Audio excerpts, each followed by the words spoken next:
Blog Talk Radio.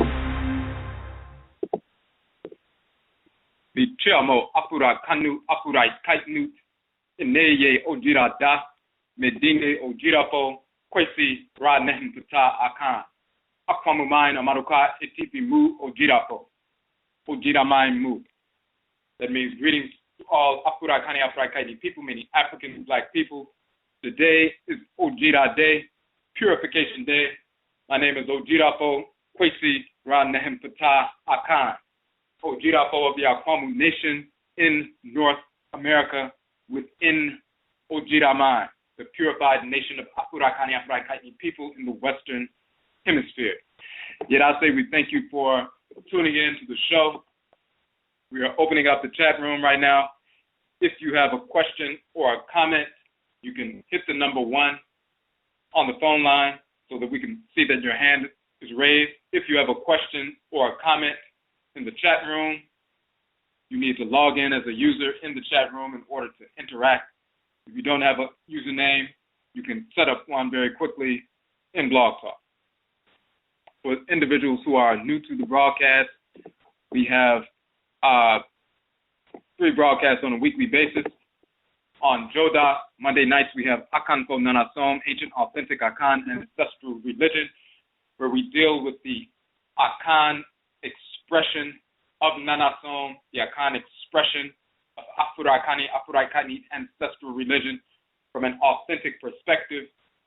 We deal with the Akan expression because we are Akan, number 1, but number 2, because there's misinformation being propagated, not only in the Western Hemisphere, about Akan philosophy and truth theory and culture and cosmology, but also from individuals on the continent in Afuraikai, with white culture, Christianity, Islam, Judaism, Hinduism, monotheism, all of the white nonsense, the corruptions, those corruptions have infected their presentation of the culture. So very often you have individuals who appear to be traditional, yet their presentation of the culture, of the cosmology, of the philosophy, of the ritual practice is infected.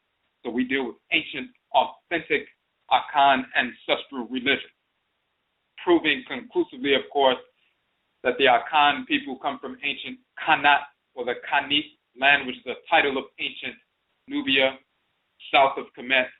Some of our people migrated up into Kemet from Kanat.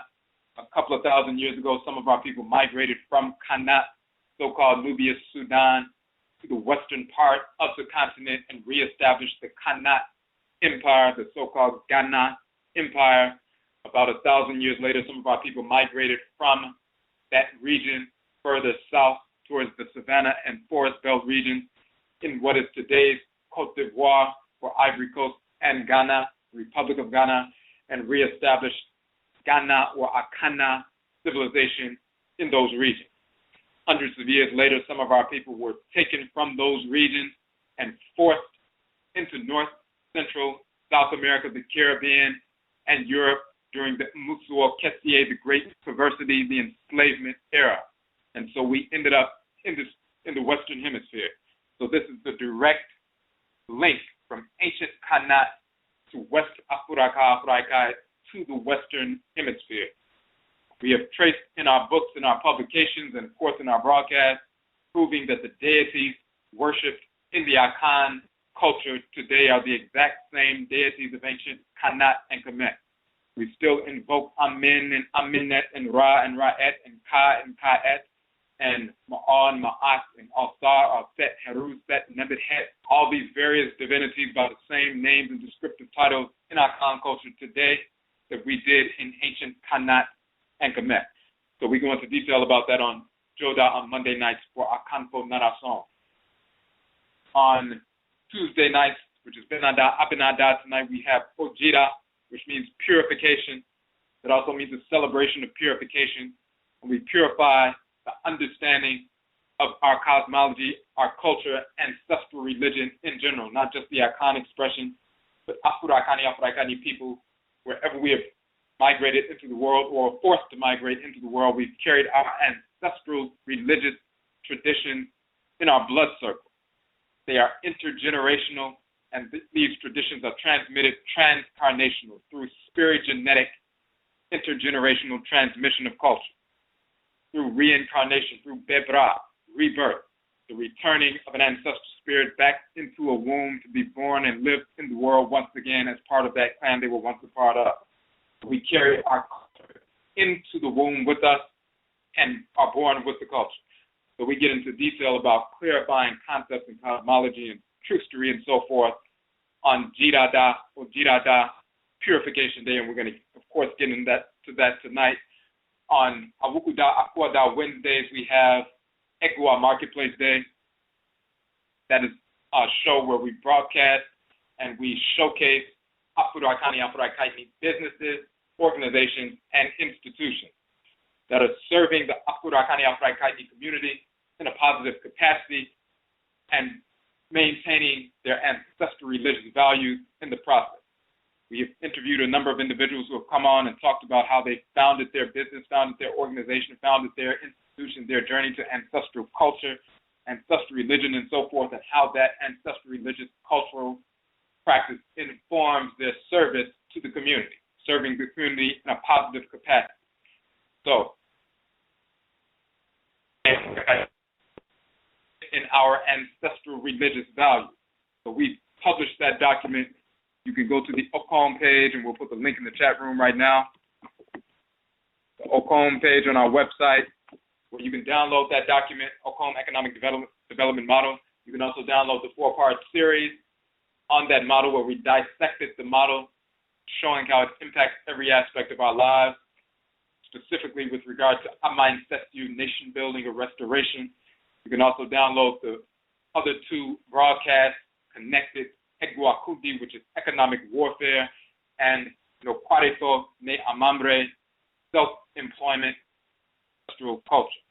So you can download those, but you can also see on that page the list of businesses, organizations, and institutions who have come onto the show and sat with us for 2 hours and did an interview and expressed themselves and communicated with the larger community via the show. You'll see their links to their website. You will also see the links to their interviews that they did with us on Egua Marketplace Day. Part of our strategy in the OCOM Economic Development Model is to starve the beast and feed the pride.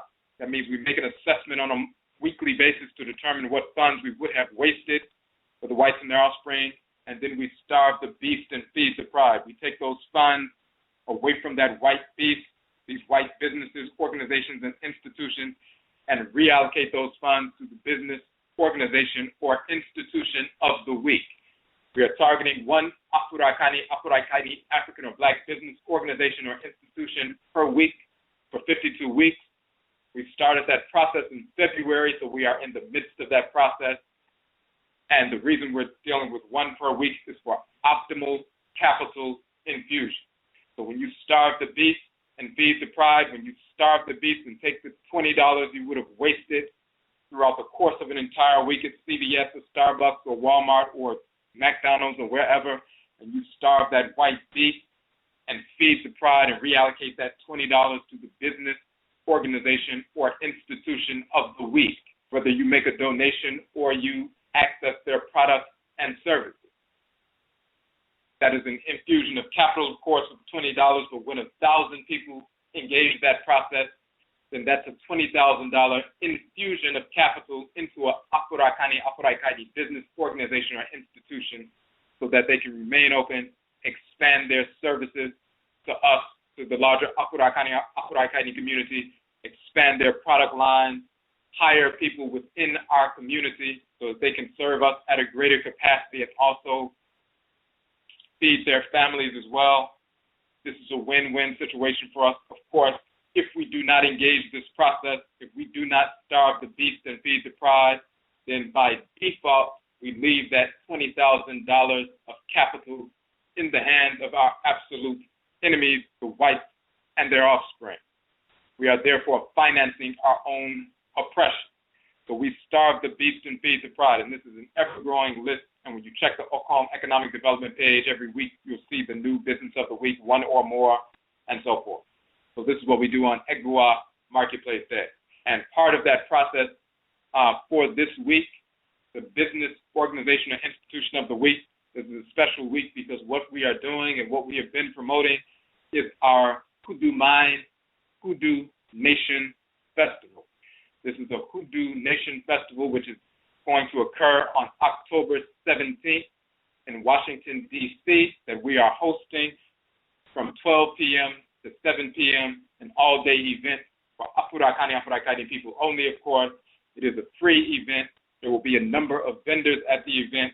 We will have presenters at the event. We will be presenting on Hoodoo, the Akan tradition, the Akan ancestral religion in North America.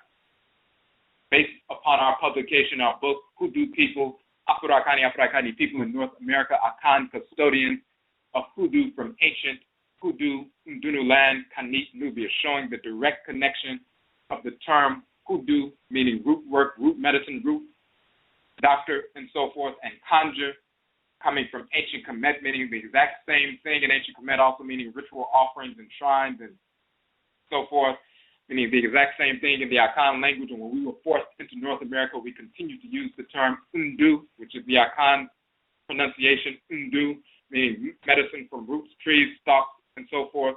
The Undumafo, the Uduma people, are the Undu medicine, Ma, giving, Fo people. The Uduma people is the Uduman, the Hooduman and the Hoodoo woman, the medicine root worker, root doctor, and so forth. So we prove that in our book. We're going to go into detail about that, and we're going to talk about as well the Undu Akuaba, the Akuaba figure doll shrine that we have recently reclaimed, that was found in Virginia, nearly 300 years old, carved by one of our Akan ancestresses right here in the Western Hemisphere. We were able to reclaim that particular sculpture, and it is within the possession of Akwamu MAYN, Amaruka Esipimu, the Akwamu Nation in North America, on behalf of ODWIRA MAYN, Afurakani, Afuraitkaitnit people, African Black people in the Western Hemisphere. So we're going to go into detail about that. The Hoodoo MAYN, Hoodoo Nation Festival is the business or organization of the week this week, and we're going to deal with that in more detail tomorrow.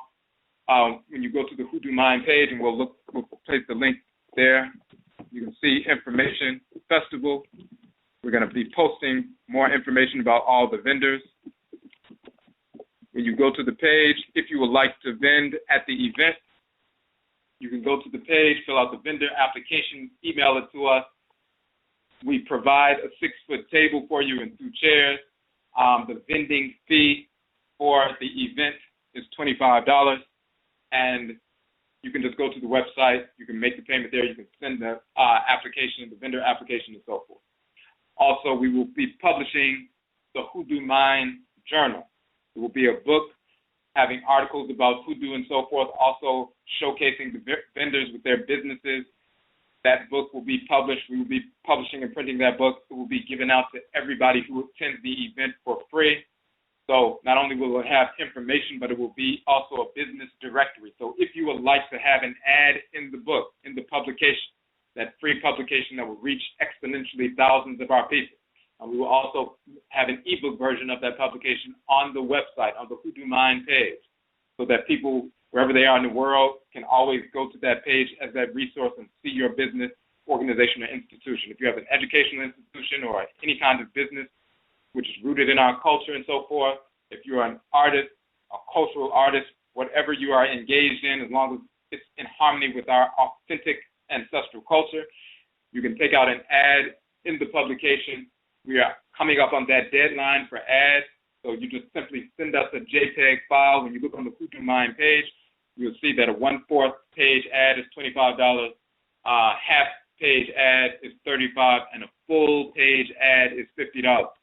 So if you would like to advertise, you can do that. If you like to place a personal ad, you can do so as well, as long as it's rooted in ancestral culture, ancestral expression. If you just support the work that we're doing, if you have a study group, if you have a trip to ancient Kemet or something like that, you can post that information in the publication so that when thousands of our people receive this publication, they will be aware of what you are doing, how you're contributing to the community, and what you are supporting. And people can see that we are actually, there are many, many hundreds of thousands of people engaged in ancestral religious culture. So You can go to the Hoodoo MAYN page and get all of those details, and we will continually update the community. But this is the deadline for sending in tonight, or really today, but then some of the people will listen to this broadcast, finish listening to it tomorrow. So that's why we had September 30th as the deadline for submitting your requests for ads in the journal, sending us the JPEG file so we can get the journal ready for publication before October 17th for the date. So that's what we're dealing with. So tonight, ODWIRA. ODWIRA means purification in the Akan language. It also means a celebration of purification. When you look at the Medutu, the hieroglyphs on the promotional images for the show, you will see those spell out Jida. So Jida in ancient Kemet and Kana mean purification. It also means a celebration of purification. Of course, it's the same word, the same definition, because the Akan language, just as many others on the continent, are directly descendant of our parent language of ancient Kana and Kemet. We're speaking the same language. We are the same people who migrated. No different than someone migrating from Mississippi to Chicago. We migrated from East Afuraitkaitnit to West, and then some of us were forced into the Western Hemisphere. So we are the same people speaking the same language, worshiping the same divinity that we always have. So Jida meaning purification and also meaning a celebration of purification. What is that celebration of purification that they talk about in the Medutu of ancient Kemet? We still have that celebration of purification today in Akan culture. It's a 7-day celebration called ODWIRA, and that is the term for many Akan folk for the New Year's celebration.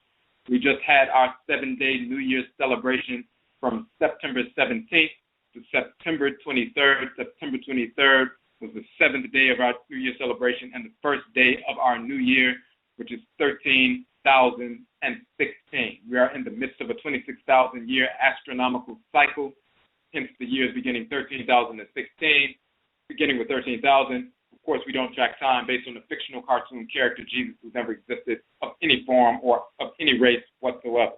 And the same is true of the fictional characters Allah, Muhammad, Yahweh, Abraham, Isaac, Ishmael, Buddha, Brahman, all of these fictional characters. So that celebration of purification is ODWIRA, and Jida itself means to purify, to cleanse, and so forth. This is what we deal with tonight. We talk about how ODWIRA purification operationalizes Nanason. Purification operationalizes Afurakani, Afuraitkaitnit, ancestral religion, African ancestral religion. And of course, we have published the book Afuraitkaitnit, the origin of the term Africa, where we prove conclusively that the term Africa comes from Afuraka, and we show that in the Medutu, in the hieroglyphs, and in the culture, in the language, as well as the language of the Akan and so forth. We are the first to prove that of any scholars, black, white, or whatever. And this is why, of course, we utilize the term properly. Afurakani, Afuraitkaitnit, ancestral religion, which we call Nanasom, in essence, is the ritual incorporation of divine law and the ritual restoration of divine balance. So that means through ritual, we incorporate those things, objects, deeds, and entities we need to incorporate in order to harmonize our thoughts, intentions, and actions with divine order. And through ritual, we reject those things, objects, deeds, and entities we need to reject in order to restore balance to our thoughts, intentions, and actions so we can realign ourselves with divine order. So the ritual incorporation of divine law and the ritual restoration of divine balance, those are the expansive and contractive poles of ancestral religion. Nanasom is the catch-all term we utilize for ancestral religion, no matter what form it takes, whether it's the form expressed in ancient Kanat and Kemet, or those various expressions in the Akan, Yoruba, Ebe, Igbo, Mindi, Guromanchi, Basa, Fula, Fang, the various traditions, and into the Western Hemisphere, where we continued our religious practices under the forms of Winti and Obia and Hoodoo and Grigri and Juju and Vodou and Gullah Geechee traditions and on and on. The ritual incorporation of divine law and the ritual restoration of divine balance, the expansive and contractive poles of ancestral religion. So purification, ODWIRA, operationalizes Nanasom. purification operationalizes our practice of ritually incorporating law and ritually restoring divine balance. And when we talk about the restoration of divine balance, we're talking about our subject tonight, the Adumfo, divine executioner, and the eradication of the enemy within the ranks. So we're talking about divine execution. What is the sentence for people who wage war against our own people, people within the ranks? During our 7-day ODWIRA celebration, the way it is practiced here in MAYN, the Akwamo Nation in North America, each one of the 7 days, of course, is governed by the Abosom, the deities that govern the solar, lunar, and planetary bodies that govern the 7-day week. And of course, in our Khan culture, we are named after the deities that govern the solar, lunar, and planetary bodies which govern the 7-day week, and therefore we have Akradin soul names.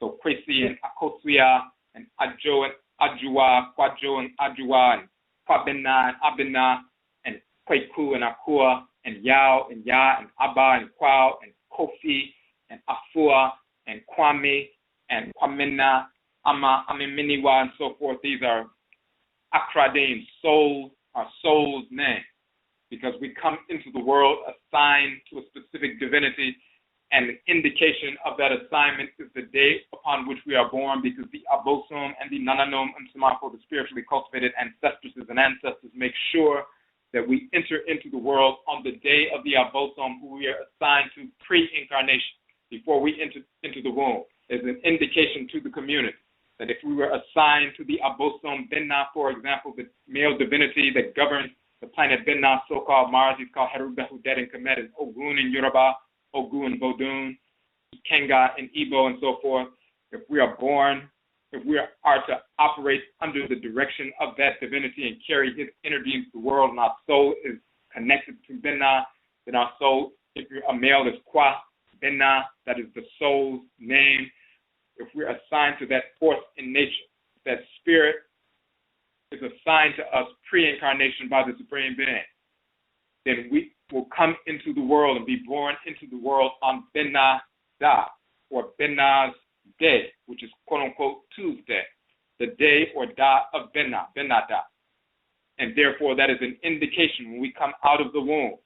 If we come out of the womb on Benna Da, then that's an indication that we were assigned to Nana Benna pre-incarnation, and this is why we were sent into the world on that day.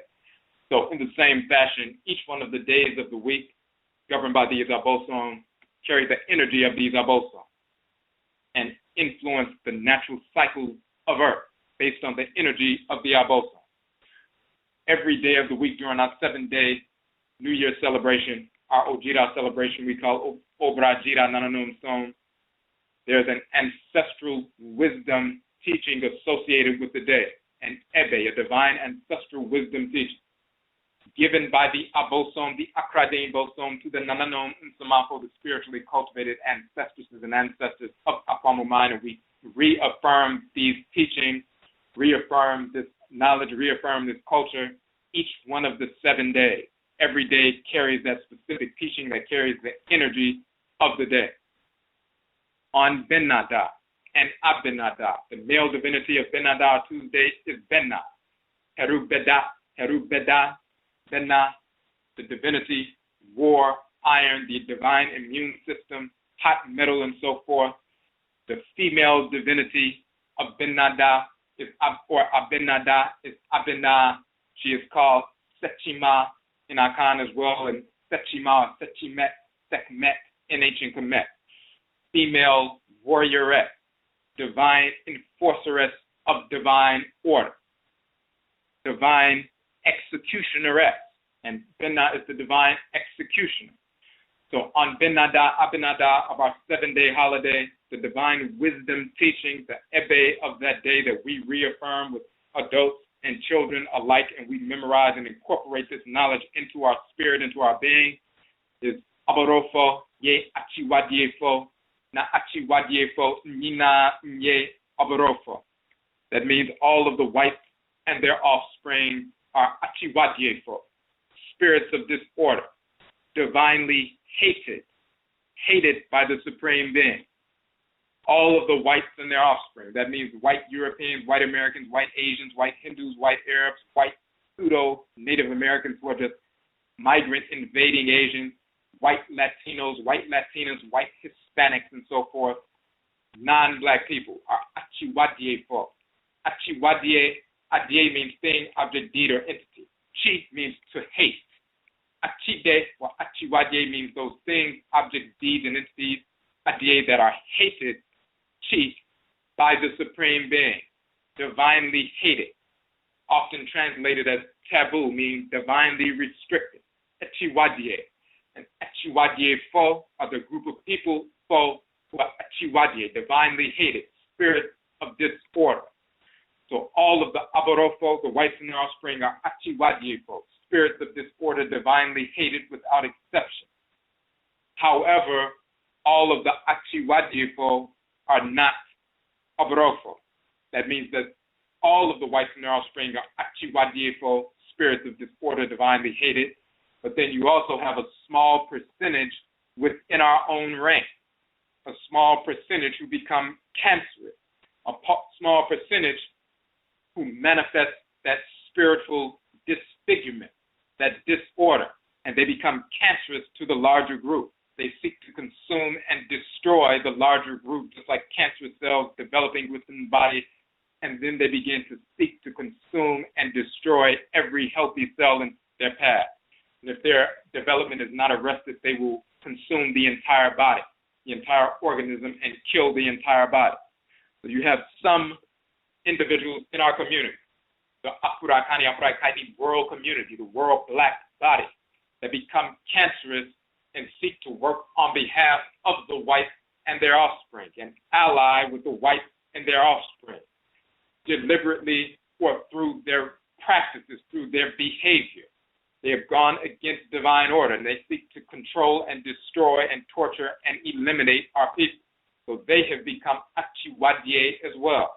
The difference between the whites and their offspring and us is they have no Kra or Krawa. They have no soul, divine consciousness, called Ka and Ka'et in ancient Kemet, called Kra and Krawa in the Akan tradition, called the Ori Inu in the Yoruba tradition, the Se Lido in the Vodun tradition, the Chi in the Igbo tradition.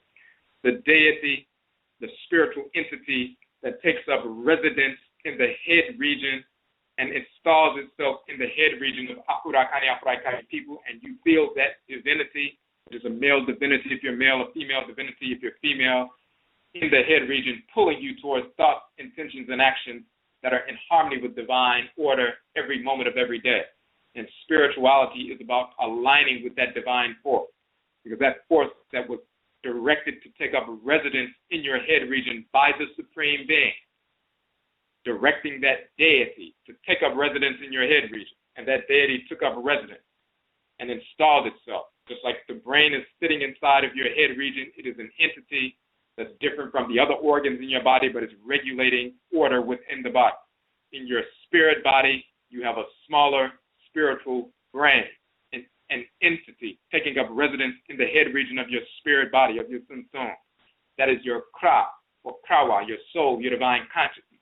It is divinity, a conscious divinity that takes up residence and guides you throughout the course of your life, and you feel that pull in your head towards thoughts, intentions, and actions that are in harmony with divine order and repulsion from disordered thoughts, intentions, and actions.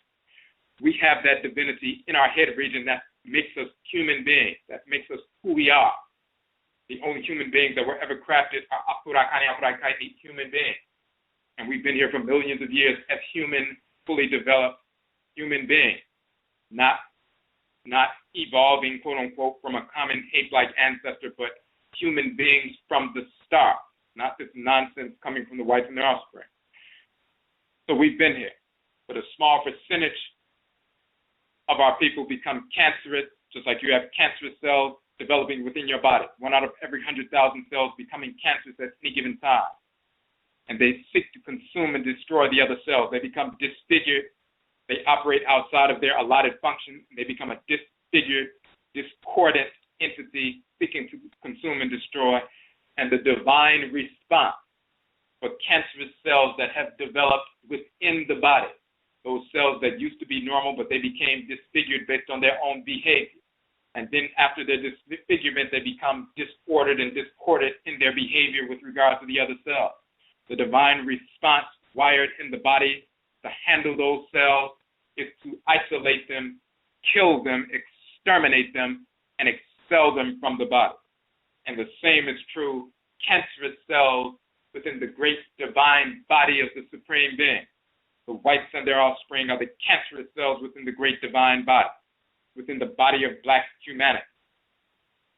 The separation of these cancerous cells came about through their own behavior, their disfigurement, the Kra leaving these individuals, and once the Kra leaves, that divinity separates itself from the head region and returns to Nyamewaa-Nyame, the great mother, great father, who we call Amenet-Amen, just like a drop of water returning to the ocean, that spiritual force leaving the person because they're engaged in disorder and they make themselves repulsive to that spirit of divine order. That spirit separates and returns to Nyamewaa-Nyame and dissolves back into Nyamewaa-Nyame. So now you have a spirit, an individual without a soul. Just like a chicken with its head cut off running amok, you have spirits of disorder. That took place a few thousand years ago, and some of those individuals were drawn up into northern Eurasia and were isolated in northern Eurasia during the last ice age. Of course, when the ice begins to melt, they return, but they had already breeded themselves into a melanin recessive existence. Incest greatly increases the incidence of albinism, meaning babies being born with white skin, blonde hair, light eyes. Incest, as well as negative dietary practices and criminal-type behavior, causes problems in the immune system and other systems. An autoimmune deficiency, which is what vitiligo is when the melanin begins to become stripped, that's an autoimmune deficiency. So when people engage in criminality, self-destructive behavior, but also leading to bad diet and everything else, that triggers that autoimmune deficiency. But that incest greatly increases the incidence of albinism. So then you have a melanin recessive group emerging from northern Eurasia, white skin, blonde hair, light eyes, with no Kra, with no Krawa, with no Khan Kaet, with no soul, with no divine consciousness. They are spirits of disorder, Achiwadye folk. And therefore they come back and seek to consume and destroy. And the divine response for these cancerous cells is to eradicate them, exterminate them, because they're seeking to exterminate us on a regular basis, on a consistent basis. Of course, we see that in the community on a regular basis. The whites and their offspring waging war against our people, not just during enslavement and Jim Crow and so forth and lynching, but today, of course, every 28 hours, a white cop murders a black Afurakani male somewhere in America. So we've dealt with that in detail. As we've said in the past, police brutality will end through police brutality.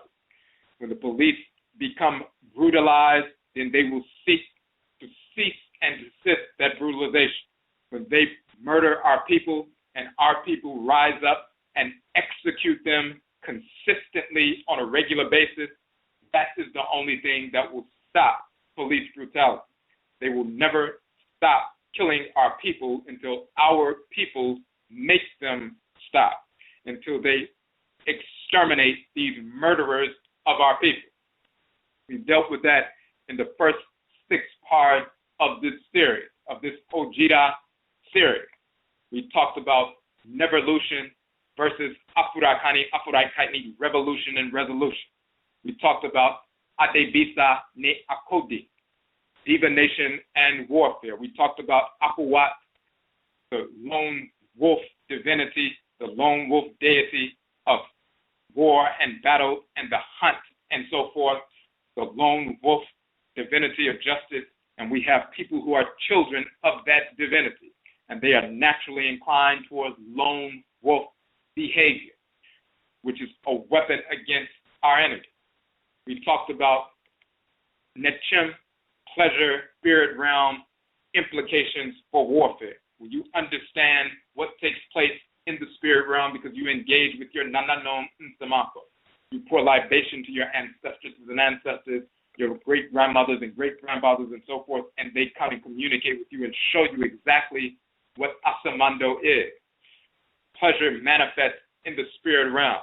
When we understand we're not going to hell when we make our transition, we know exactly where we're going because we interface with the Nananom Nsamako on a regular basis when we're involved in ancestral religion, and we understand that notion that we can manifest and experience pleasure at just as high a level here as we do there, and as we do there, as we do here, then that fear of going to the ancestral realm is eradicated.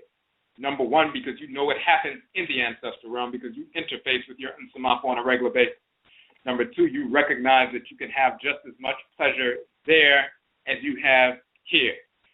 So that unleashes those individuals who, previous to that knowledge, were fearful of moving forward, grasping their their divine function, their destiny, if they are alone for fear of what would take place after death. But when you understand what takes place after death, you have no fear. And when you understand you cannot be taken out unless it is time for you to be taken out, as long as you're operating in harmony with divine order, you have no fear of death whatsoever. And with the Nsamako, your ancestors and ancestors of your direct blood circle, and the abosom that are connected to you via your blood circles, animate you and motivate you to get up and execute justice against the enemy, then you are motivated internally by the divine to execute the enemy.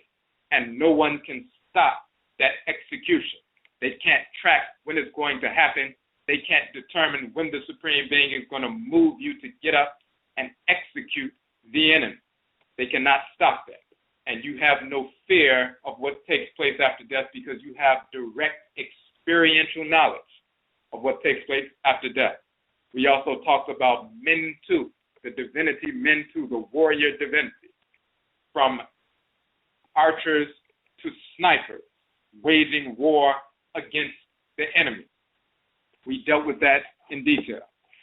Mentu, a warrior divinity, waging war, also protecting the home, protecting the family and so forth, protecting protocols socially and so forth, but also that great archer, also that great warrior, that spirit. And then you have individuals who are children of the divinity Mentu.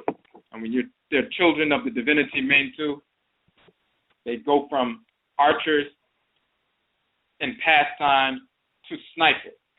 And this is what we're dealing with. So that particular broadcast is talking about Mentu and the Satiyu. The Satiyu in ancient Kemet are the quote-unquote archers.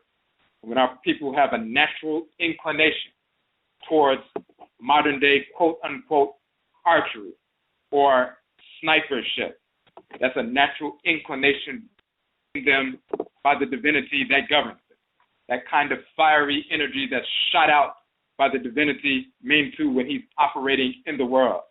People have that natural inclination to blast that energy that they carry out to wage war against the enemy.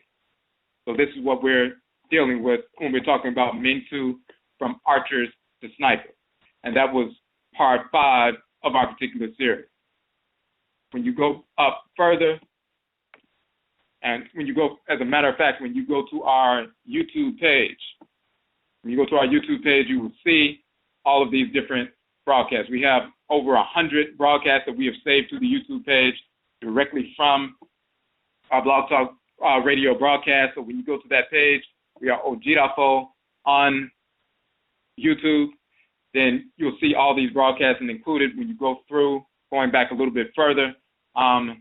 In fact, going back to last year when this series started, you see ODWIRA parts 1, 2, 3, 4, 5, and 6, and these are the ones we're talking about. And we can put that link in the chat room, as a matter of fact, and we can throw it in real quick.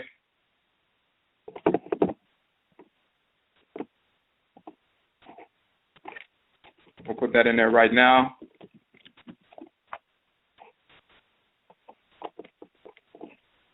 Okay. And for the people who just came in, if you have a question or a comment on the phone line, hit the number 1. If you have a question or a comment in the chat room, you must log in as a user in the chat room in order to communicate in the chat room. If you do not have a username in Blog Talk, you can sign up for a username very quickly in Blog Talk, and then you can interact in the chat room in Blog Talk. So that sixth part of the series we did talking about hetep. The term hetep, of course, meaning peace, but also meaning offering. Sacrificial offerings, but we also talked about it in terms of self-sacrifice. Just like you have cells in your body, part of the immune system that wage war against cancerous cells and bacterial cells and so forth. And once they wage war and destroy them, certain kinds of cells go through programmed cell death. That means once they wage war, then they self-destruct. It's a programmed cell death. They kill the enemy, and then they take themselves out and send themselves, quote unquote, back to the ancestral realm. And we have individuals in the community who are children of these deities that govern the divine immune system. And they are part of that system of cells within the great divine body who have that natural inclination to seek out, hunt down, kill the enemy, destroy the murderers of our people, and then take themselves out through a programmed cell death and return themselves to the ancestral realm. And it's naturally a part of who they are. You cannot stop an individual who is motivated by the Abosom, motivated by the Supreme Being, motivated by the Nananom Nsamanfo, to get up and wage war and execute our enemy. Who is also part of that plan is to move forward after the execution and take themselves back into the ancestral realm. You cannot stop that individual.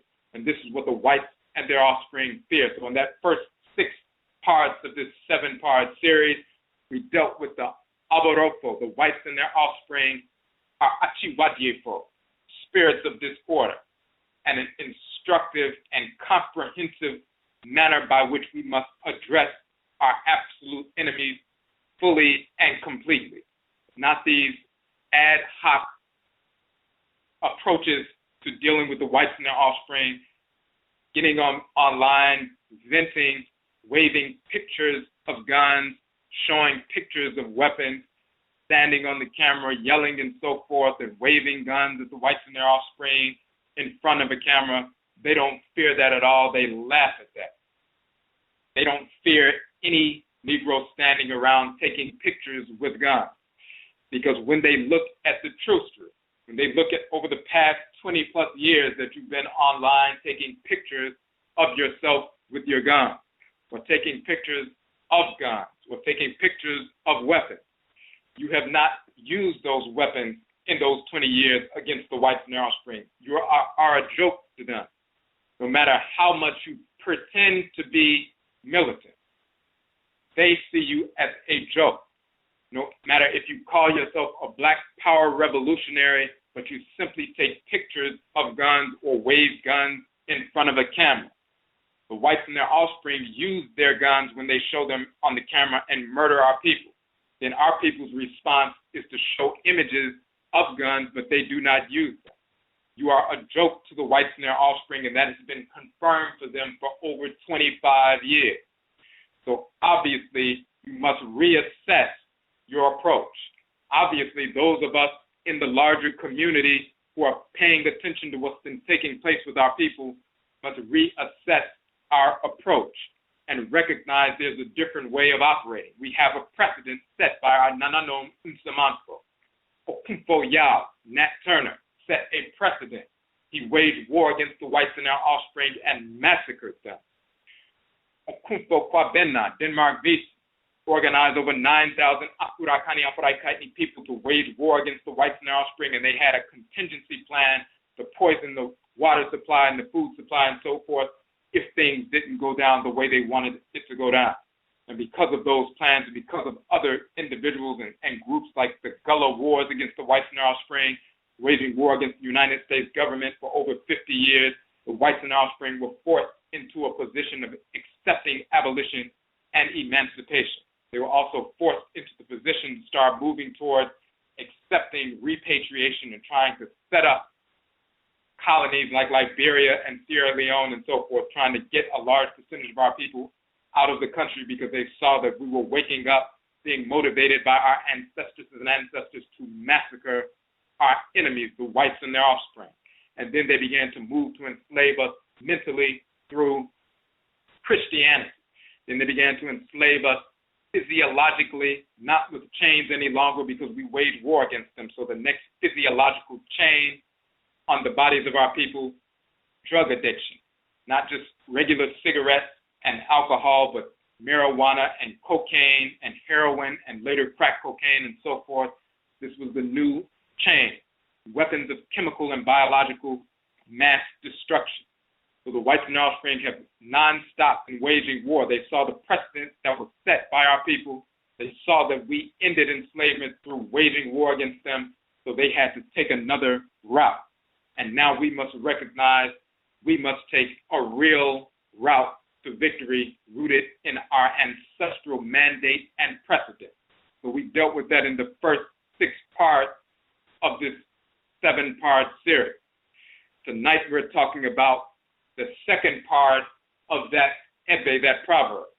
Aborofo ye achiwadiefo. All of the whites and their offspring are spirits of disorder, divinely hated. Na achiwadifo nina nye aborofo. Yet all of the achiwadifo, the spirits of disorder, are not white. So we deal with the whites and their offspring, but what about that small percentage within our ranks that are actually working on behalf of the whites and their offspring? Every brother, every sister is not a brother and a sister. Some agent within the community working on behalf of our absolute enemies because they are our absolute enemies as well. They are spirits of disorder. They are crackers in black faith. They are spirits without a krawa, a soul. They are criminal spirits, wolves in sheep's clothing, operating through black bodies, but they have become just as corrupt and perverse because their krawa has separated from them. They are no different in constitution spiritually than the whites and their offspring. They are spirits of disorder, and they are our absolute enemies. And they are deserving of our enemies, the whites and their offspring, the same sentence of extermination. So let's deal with the cosmological foundation for that. First, we look in the text of ancient Kemet. In a hymn to Ra, from the instruction of Keti to Meri Ka Ra, during what they call the first intermediate period.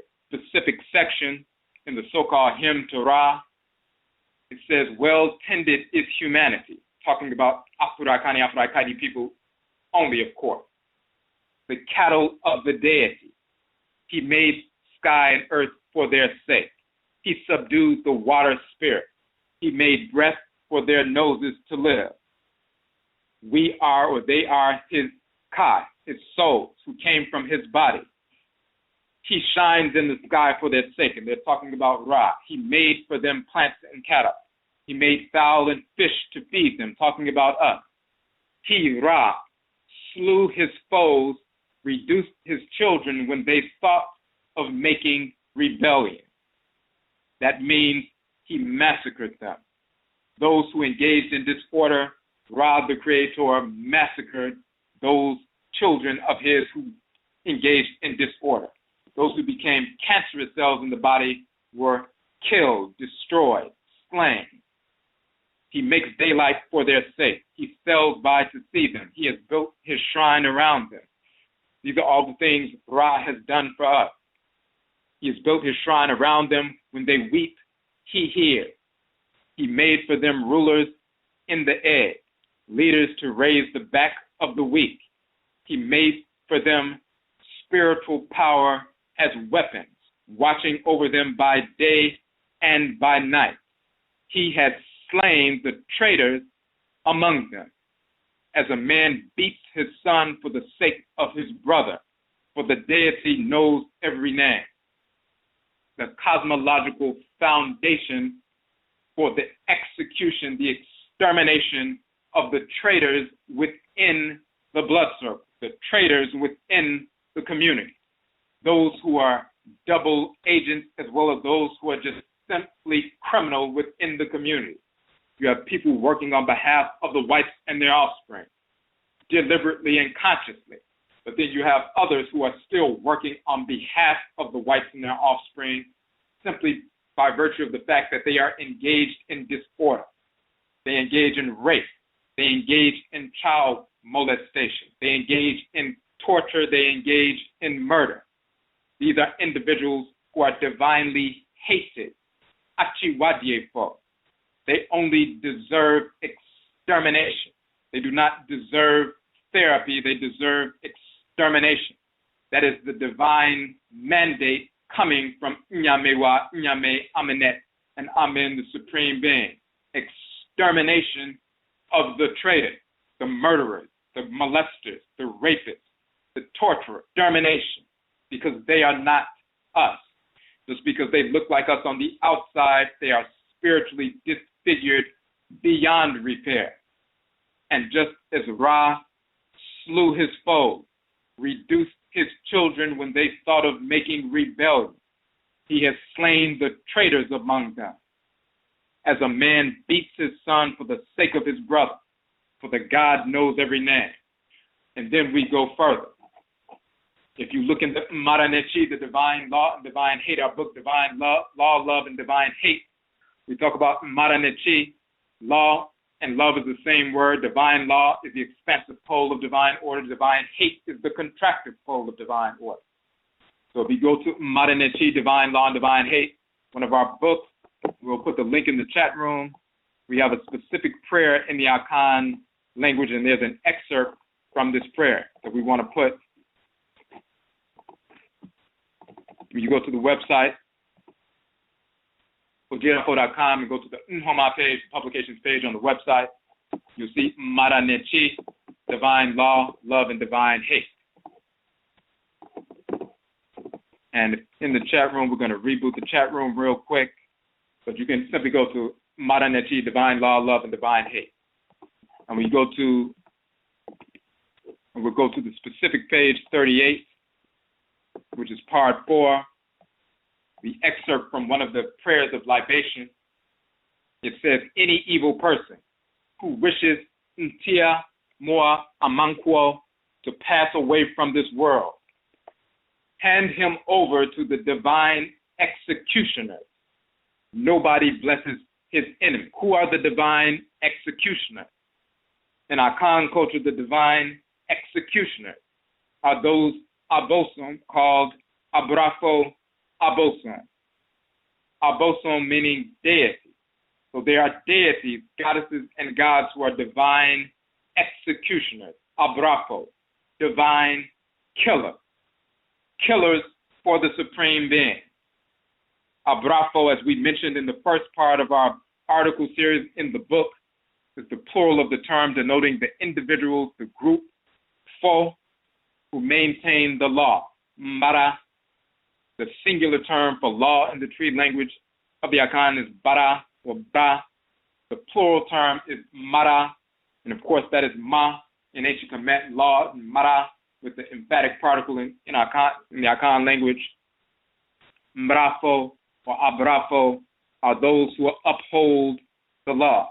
The title obrafo singular and abrafo plural is usually translated in English as police. However, abrafo function not only as the policing agent, but also as the Adumfo, executioners, from the root doom, meaning to extinguish, like to extinguish a fire, to put out the light, to put out the spirit, to extinguish.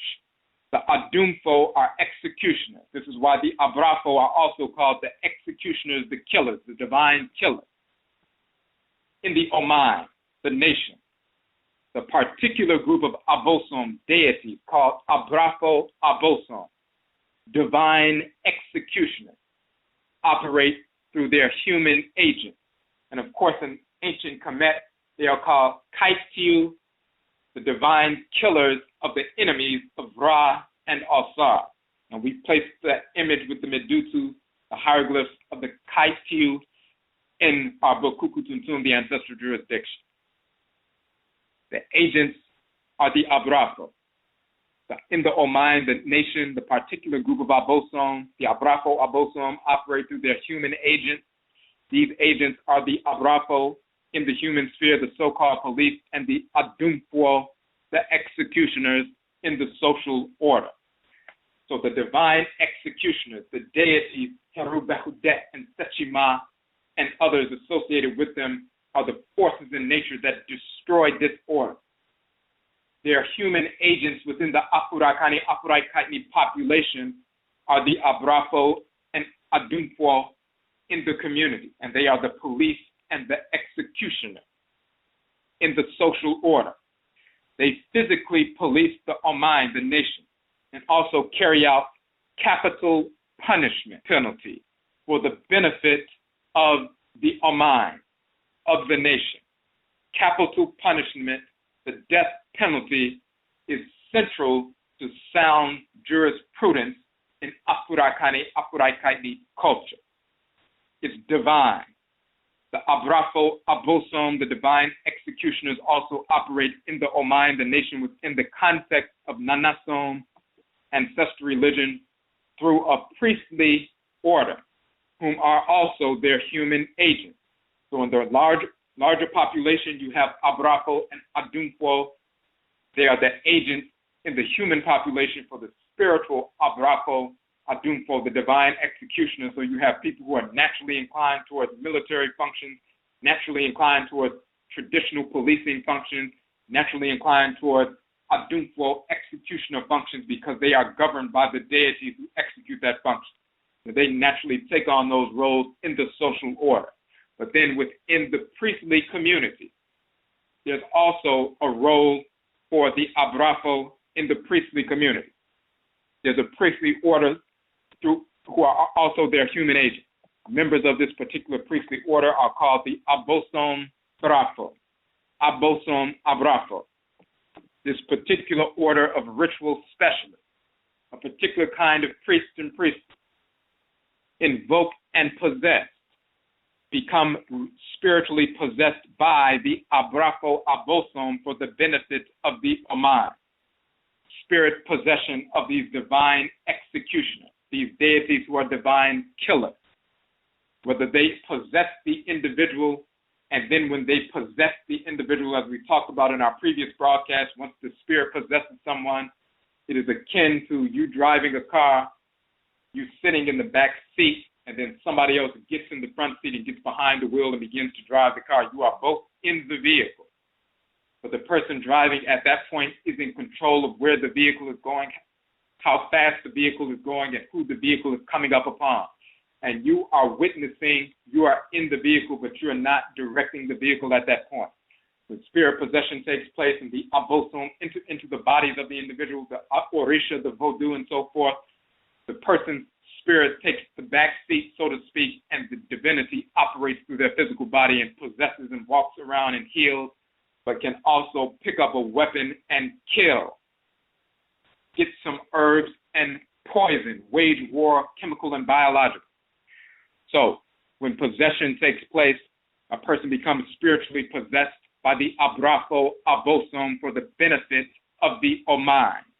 The Abrafo Abosom are invoked by the Abosom Brafo, the priestly order, for many reasons, including the hunting down of criminals in society in order to execute them. Spiritually, just like in the larger social order, the Obrafo and the Adumfo execute the criminals physically, meaning they will shoot them to death, burn them to death, decapitate them, and so forth, various different ways to execute them physically.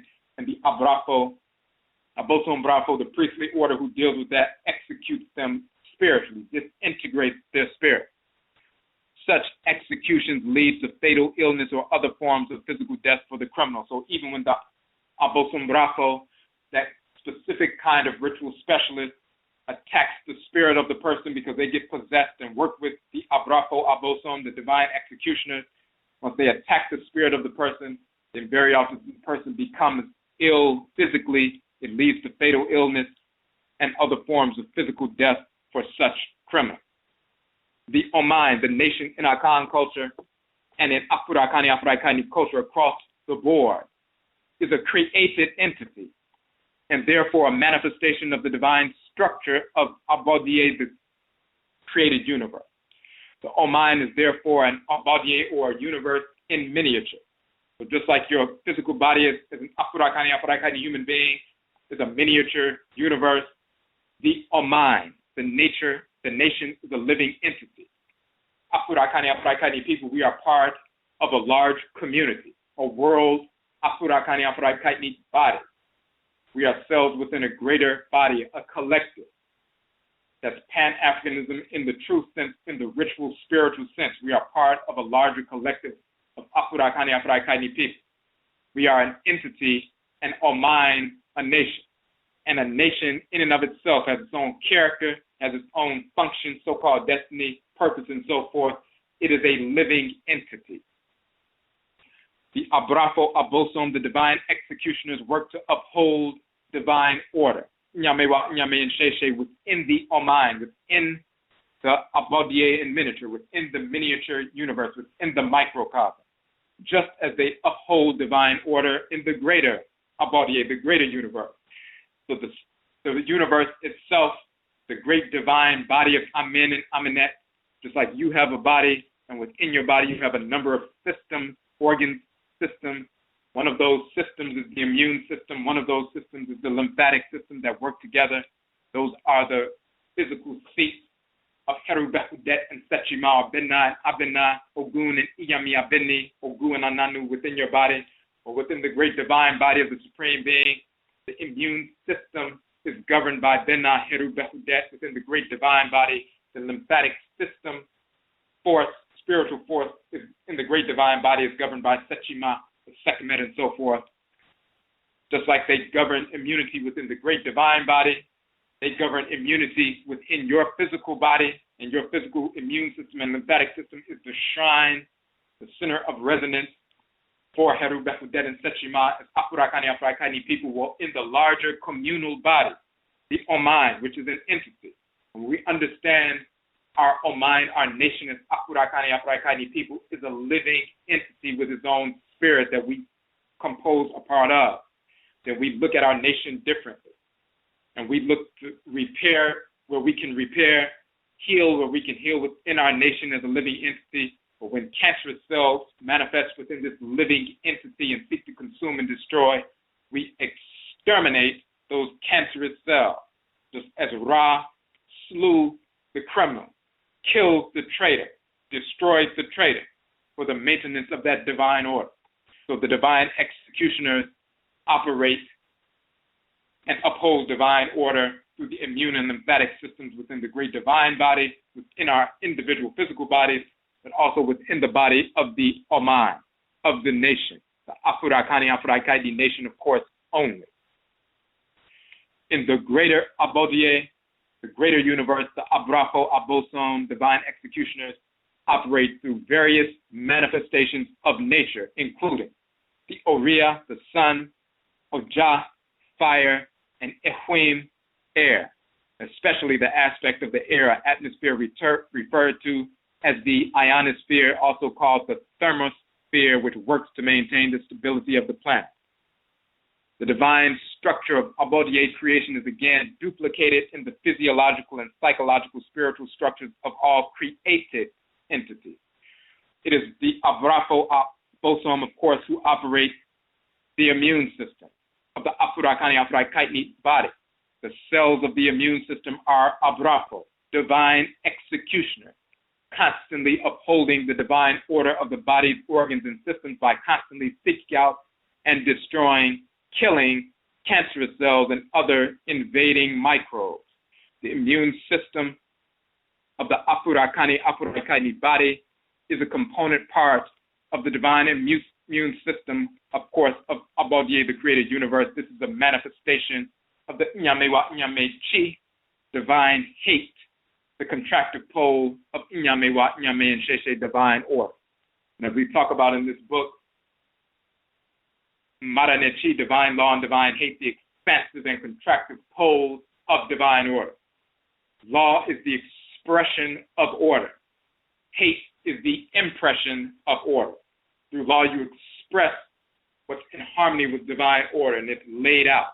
Through hate, you impress or imprint the parameters within which you must operate within this creation. If you operate outside of those parameters, you are cut off and exterminated.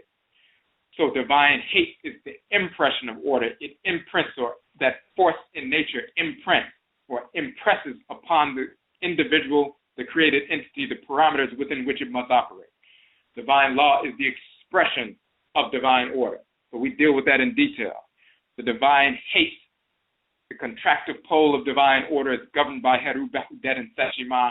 Divine law, or love, is governed by the deities Ma'a and Ma'at, the male and female deities of divine law and valor. And we dealt with the deity Ma'a, the male deity Ma'a, and his relationship with Ma'at in a broadcast, an entire broadcast just based on that divinity, showing that he is critical to divine law and balance. We thus find that the same Abrafo Abosom, the deities who work to uphold Nyamewaa-Nyame and Sheshe, divine order in Abodie, in the created universe, and within the MAYN, the cultural universe in miniature, they execute the same function within our body, our personal Abodie, or universe in miniature, as the contractive pole of divine order. Divine hate is governed by the male and female abosom who function as and produce the Abrafo Titire, the head Abrafo, the chief is divine executioner. And so we talk about Heru Behudet in detail. We talk about Sechima in detail, Binna and Abana being these male and female divine forces. And then we show in the ritual practices, the prayers and so forth, they're talking about the creation of the universe. And when they talk about Odomankoma Boade, Bore Boade, Aboa Esen, Aboa Cherema, Aboa Ochere Kwa, Awua, Ba Brafo Titere, Abrafo Titere, Machio, Mache Oketie, and this is part of a ritual prayer. And what are they saying? Odomankoma fashions and finishes the universe. Odomankoma Atimu Kopa, Atim Kepra, a functionary of Ra and Ra'et, a child of Ra and Ra'et, the finisher of creation, just like Ptah is the fashioner. Atim brings completion to that which is brought into being by Ra and Ra'et, fashioned by Ptah, and is concretized by Atim. Atim and Kepra are working together and so forth. So when they say Odomankoma and Akan, this is who they are talking about. They say first he created or fashioned the Esen.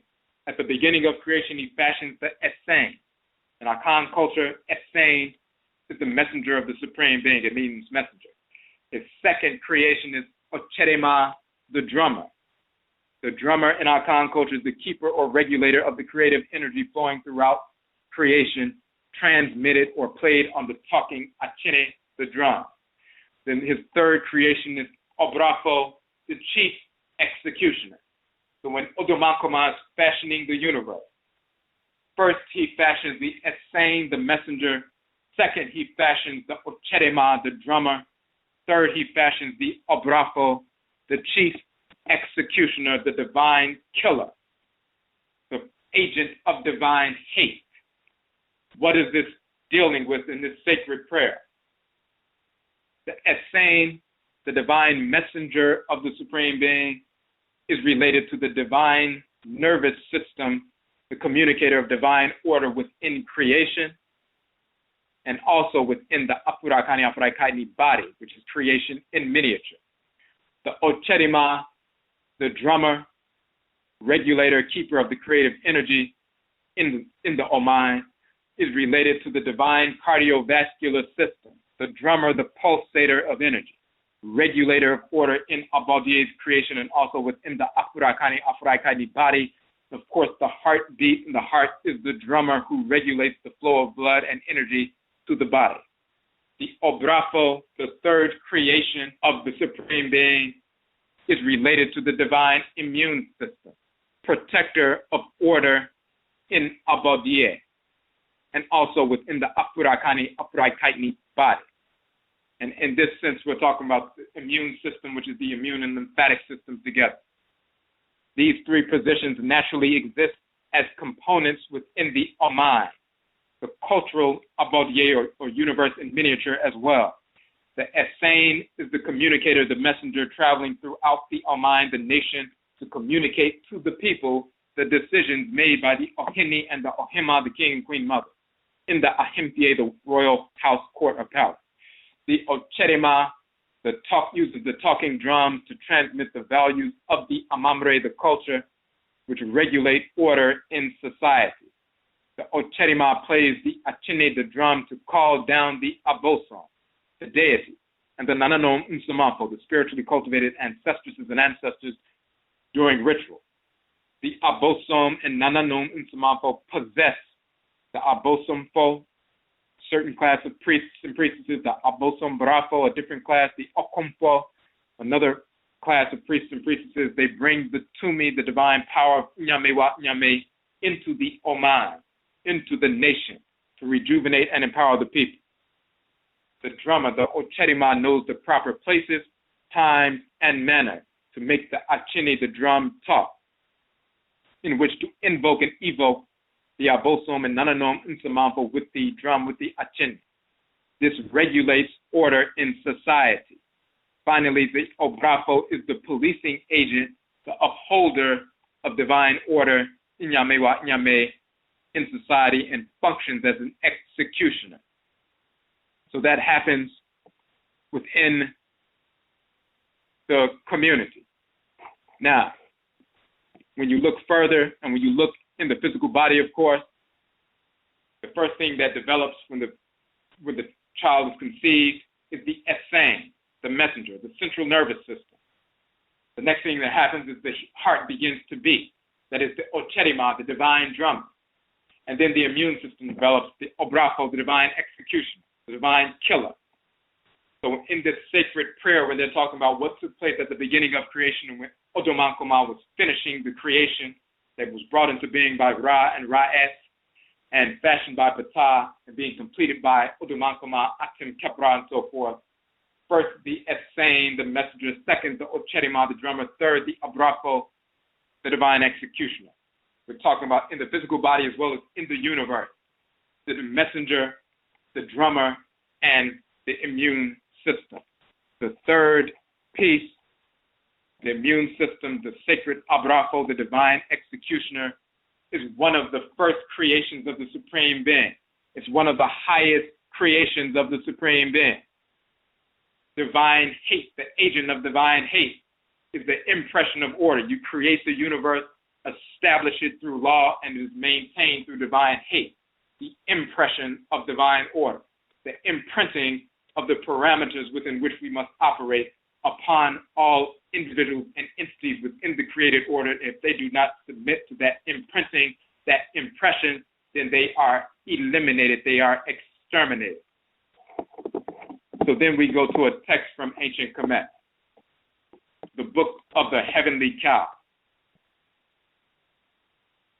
And we've dealt with that specific book, and it's also in the Umadenechi. We have excerpts from that book as well. And you can find this link. We'll put a link, as a matter of fact, in the chat room right now. And as a matter of fact, it looks like the chat room is taking a minute to reboot.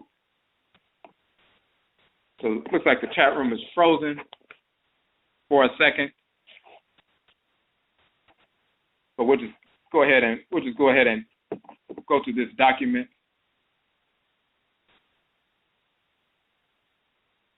And just give me 1 second. It looks like it's frozen a little bit. Hold on 1 second.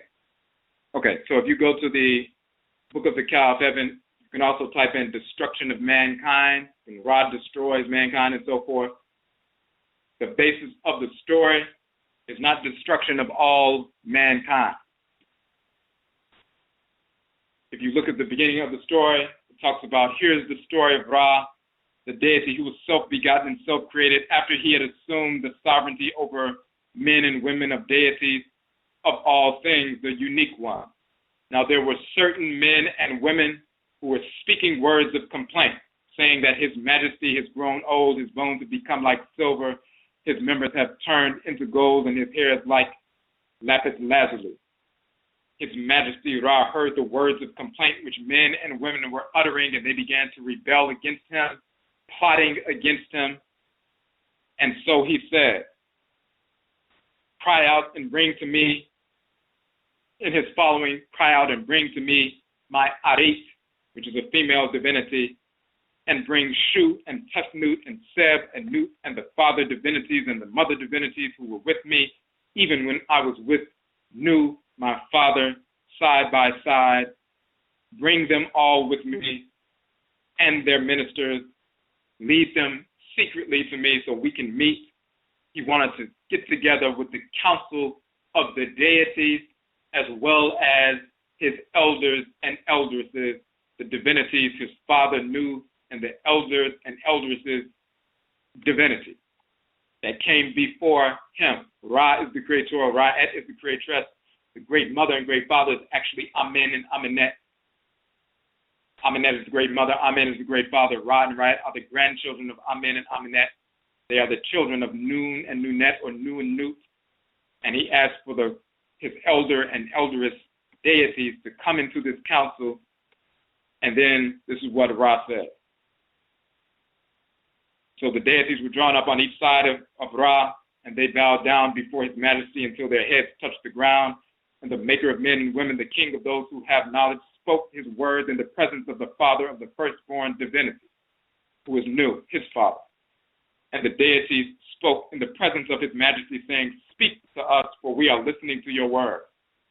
Then Ra spoke to Nu, saying, O you firstborn deity from whom I came into being, O you deities of ancient time, my ancestresses and ancestors, take heed to what this group of men and women are doing.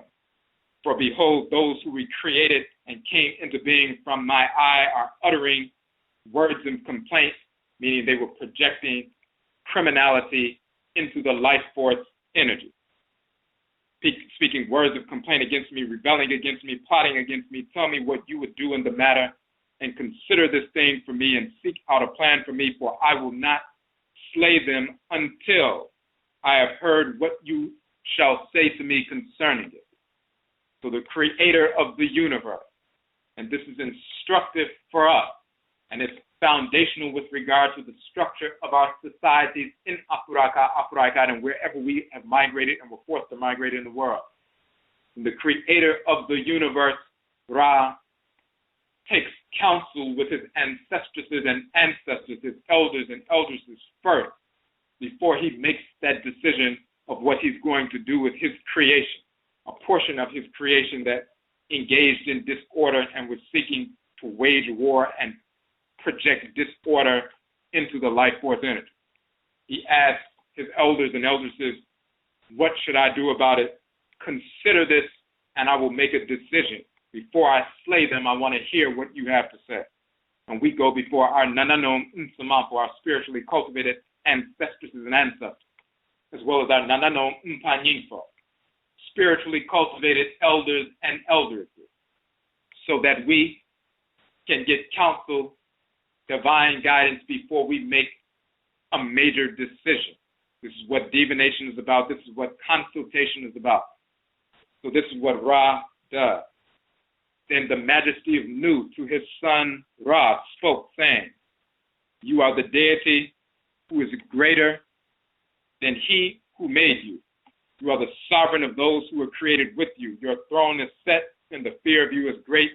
Let your Arit, the female divinity operating through the eye of Ra, go against those who have uttered disorder against you and plotted rebellion against you.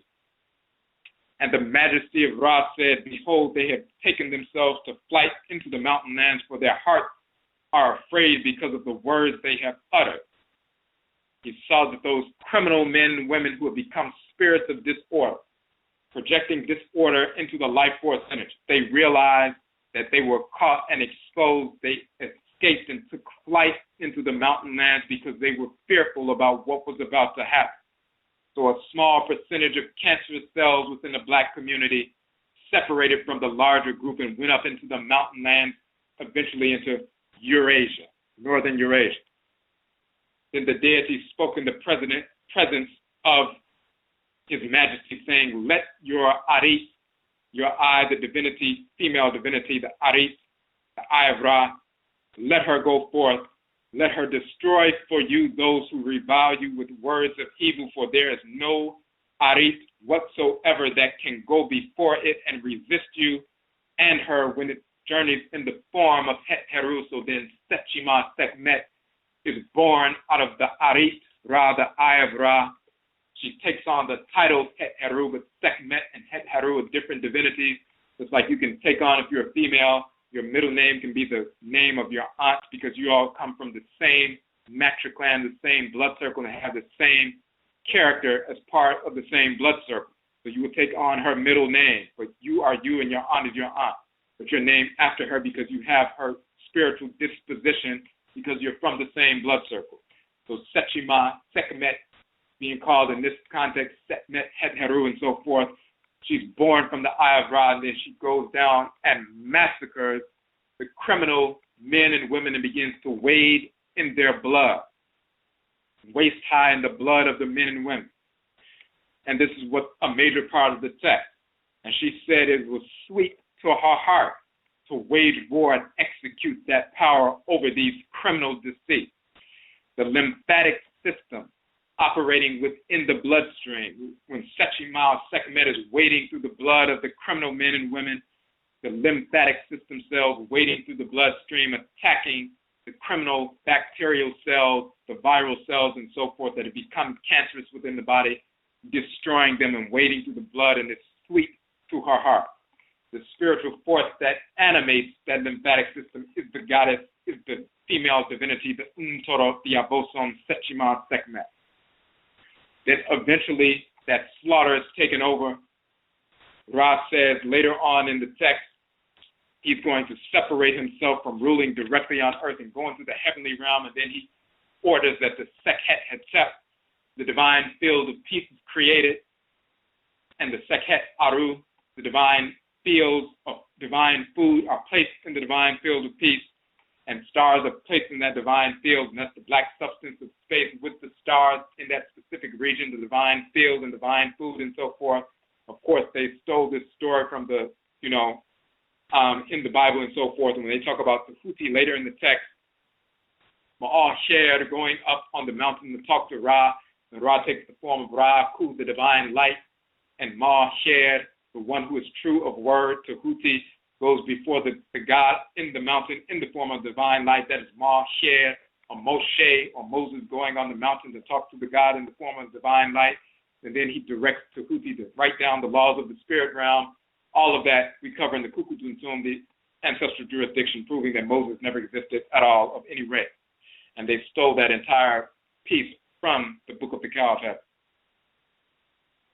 But after that, Ra said specifically when he's going into the heavenly realm, he said, I live, but my heart has become exceedingly weary or sick of the existence of these disordered men and women. I have slain some of them, but there is a remnant of worthless ones, for the destruction which I wrought among them was not as great as my power.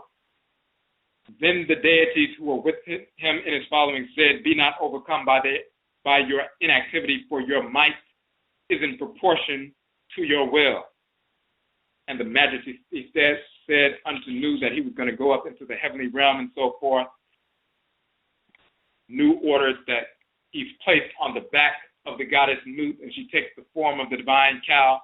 So when you see the divine cow on the boat of the sun riding across the heavens and so forth, and the cow is like the great body of Nut and so forth with the stars in her belly, and the boat of the sun is sailing across and Ra sitting in that boat and so forth, this is that symbolism there. When these things have been done, and men and women saw the god Ra upon the back of the divine cow moving up into the heavenly realm, then these men and women to Ra, remain with us, and we will overthrow your enemies who speak words of blasphemy against you and destroy them. Then His Majesty Ra set out for the great house, and the deities who were in the train of Ra remained with them, with the men. During that time, the earth was in darkness. And when the earth became light again and the morning had dawned, the men came forth with their bows and their weapons. These are the normal good men and women. They came forth with their bows and weapons. And they set their arms in motion to shoot the enemies of Ra. Then the Majesty of Ra said, your transgressions of violence are placed behind you, for the slaughtering of the enemies is above the slaughter of sacrifice. So He sanctioned these men and women who came out in the morning with their bows and their weapons to kill the enemies of Ra. This is why you have the Kaitiu, the killers of the enemies of Ra and Alsar, a title of these divine executioner divinities of the Duat and so forth. We have the divine executioners in the Akan traditions, the divine killers waging war against the enemy, those who upset the social order, those who are agents of the whites and their offspring, bringing disorder in the community, those who are engaged in rape and murder and child molestation and torture and so forth. These are the traitors.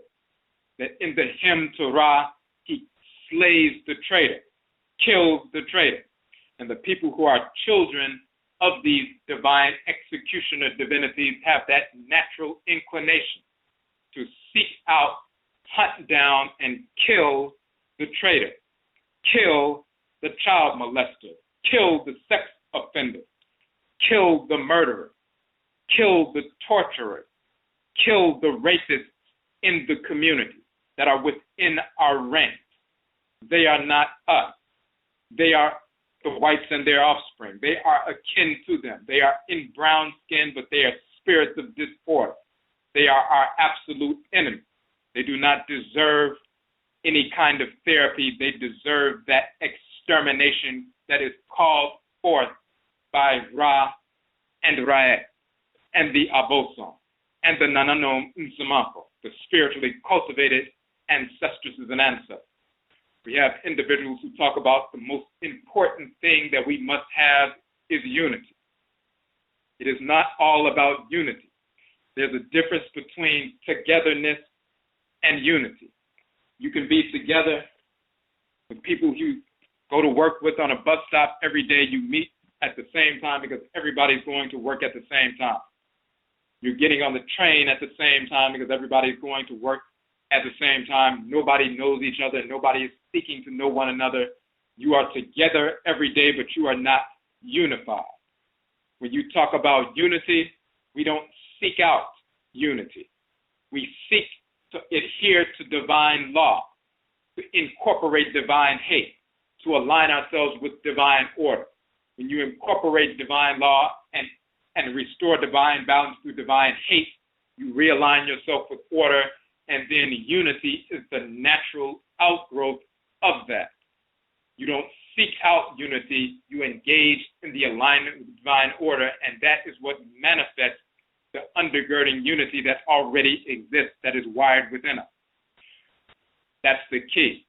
So when you have, for example, you have a small stone or a pebble, and then you have a bowling ball, and you hold them up at the same height above your head, and you release them at the same time, and they hit the ground at the same time. That's because the law of gravity, the force of gravity, unifies these two differing entities. One is very small, one is very large, one is very light, one is very heavy, but gravity unifies them. They are unified through Ma'ah and Ma'at. They are unified through the law. So as long as they adhere to the law, unity is instantaneous. They don't try to unify with one another.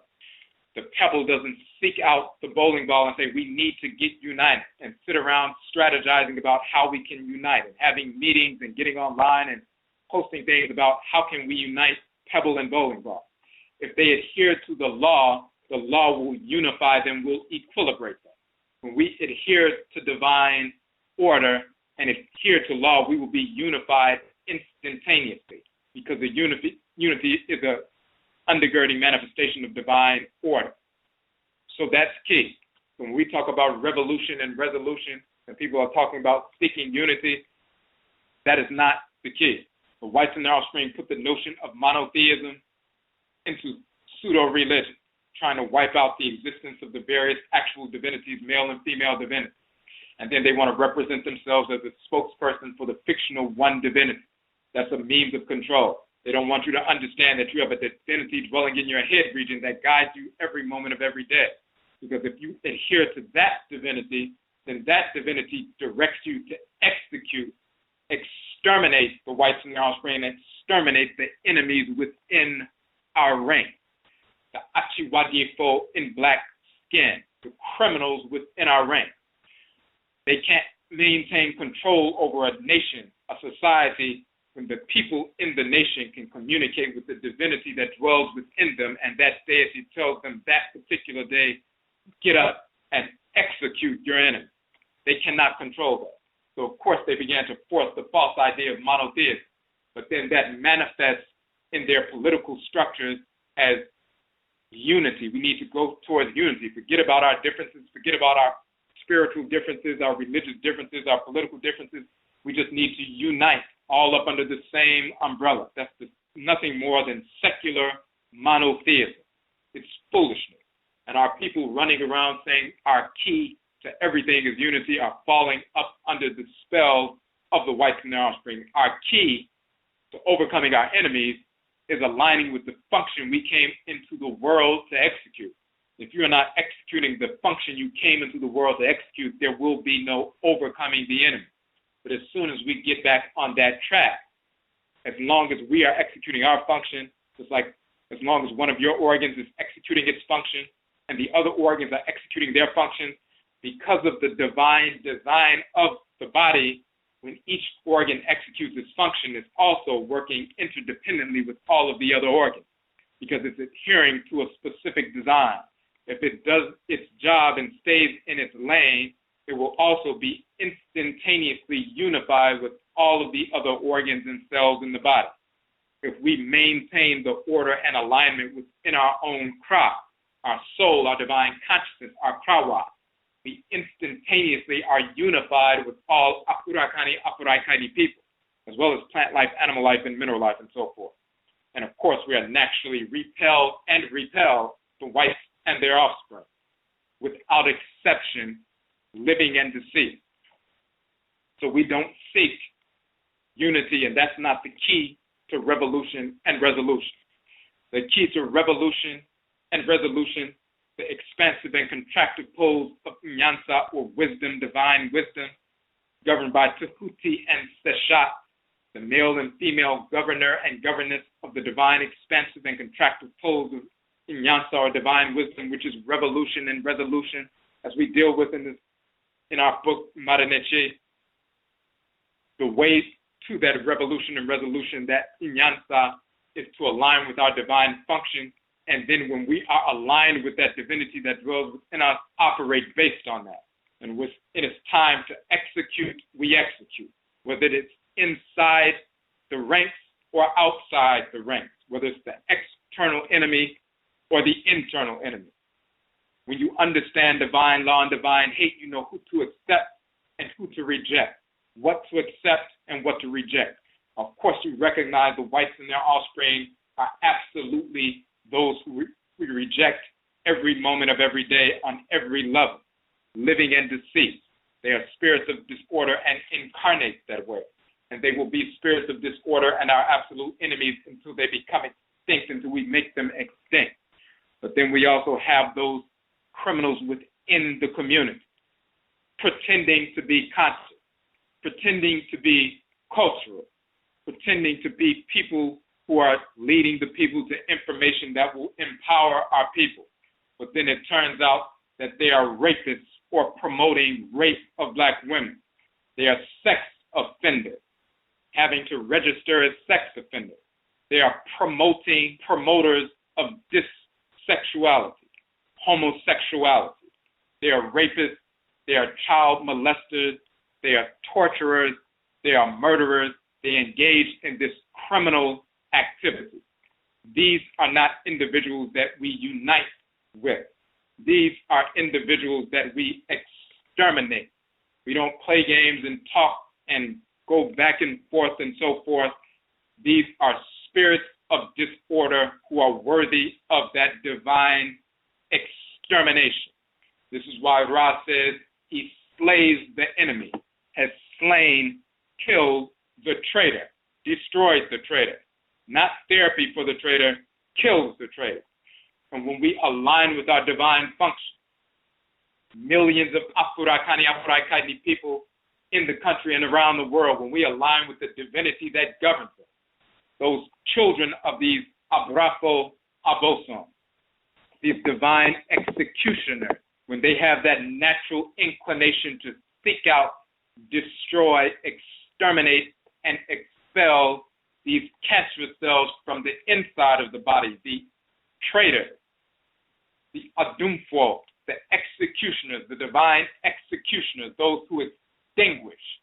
They have that natural inclination, and they operate based on that natural inclination and begin to remove these parasitic entities within our own community, begin to exterminate and eradicate these criminals in blackface within our community. There's no fanfare, there's no chanting, there's no beefing on the internet and so forth. There is extermination. The only thing you know is that you receive a report that these people have been exterminated, have been eradicated. These rapists, murderers, child molesters, torturers, and so forth have been exterminated. There's a divine cosmological foundation for this extermination. So what we're going to do now is going to open up the chat room once again. If there's a problem, it looks like, with Blog Talk, so we're going to try to open that up once more. We're going to reboot the studio, the console, and see if people can operate there. If you have a question or a comment on the phone line, hit the number 1, and so we can see if your hand is raised. So we're reopening this up right now.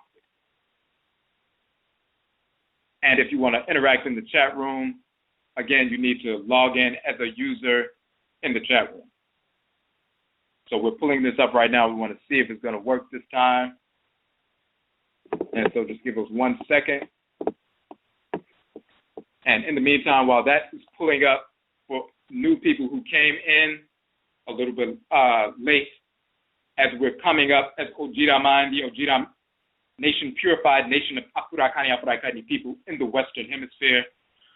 What we're doing on October 17th, and Afurakani, Afuraitkaitnit people are welcome, a free event, the Hoodoo Nation Festival in Washington, D.C., October 17th, Saturday, October 17th, from 12 p.m. to 7 p.m., free event. There will be vendors vending with regard to natural soaps and shea butter and cocoa butter and natural products, as well as roots and herbs and so forth, and books and handmade clothing and so forth. We're having vendors. We have a few more spaces for vendors. You can go to our Hoodoo MAYN page if you would like to be a vendor. We also are publishing a journal for that event, and we'll pass that journal out to everyone who comes to the event for free. All of those, the businesses, organizations, and institutions that are vending will be in the journal. We will have articles on ancestral culture and Hoodoo and so forth. We will be doing a presentation, as well as a couple of other presenters during that day. We will be placing the itinerary on the Hoodoo MAYN page very soon. If you would like to take an ad out in the journal, you can do so. Go to the Hoodoo MAYN page. When you go to ojidofo.com, you scroll down, you'll see the Hoodoo MAYN page. Go to that page, and you can order a 1/4 page ad, a half-page ad, or a full-page ad for $25, $35, or $50, respectively. And you can just send us a JPEG file, and we can include that. You can go to the Hoodoo MAYN page and get all of the information there. And it looks like we're trying to open up that chat room. We'll try it again in a different browser and see if that works. But we did have an issue with Blog Talk a few weeks ago, and they said that they had updated everything, and thousands of people who are on Blog Talk had issues and had to shut down their shows for a couple of days. Now it looks like something is going on with the chat room, so we'll just check that out. But at the same time, for those individuals who are also unaware, we have published 16 books, including the book we were just reading from, Amenet-Amen, Divine Law and Divine Hate. We also have Afuraitkaitnit, The Origin of the Term Africa. We have Kukutuntun, The Ancestral Jurisdiction, where we talk about the cosmological foundation of creation, as well as proving that the various characters of the Bible, Quran, and Talmud, Jesus, Yeshua ben Pandera, Moses, Abraham, Isaac, Ishmael, Muhammad, Allah, Yahweh, Buddha, Brahman, all these characters are fictional cartoon characters who never existed of any race or in any form whatsoever. We proved that conclusively. Solomon, Sheba, and Menelik as well. That's in the Kukutuntun. We also have Kokobo, proving that dissexuality, homosexuality was never accepted in ancient Kemet.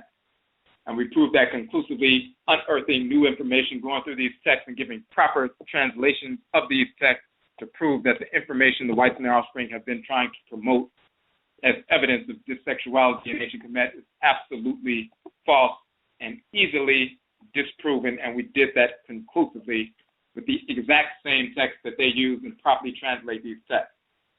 We also have Anidaho, talking about the nature of the Supreme Being, the origin of the term God, and so forth, also disproving the foolishness about nigga means God, or naga and nega and necher, and all these different terms being the original origin of the term nigger, which is totally idiotic and nonsensical.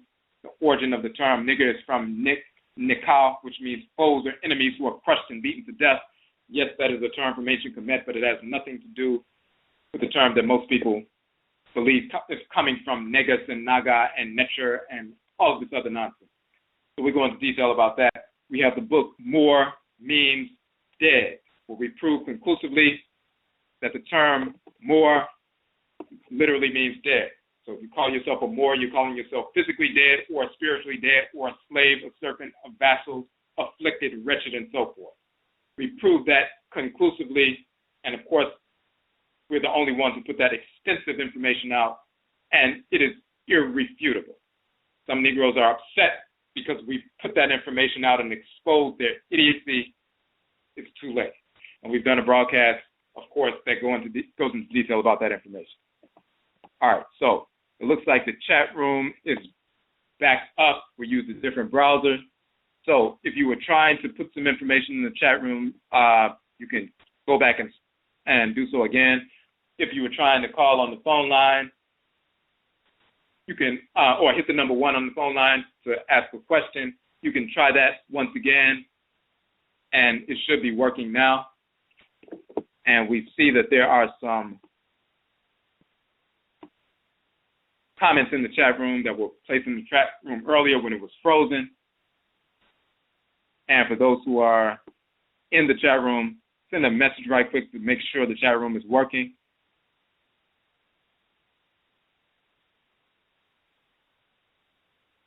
Now, and we're just scrolling through to make sure we didn't miss anything in the chat room. We saw some discussions. We just want to make sure we didn't miss any questions.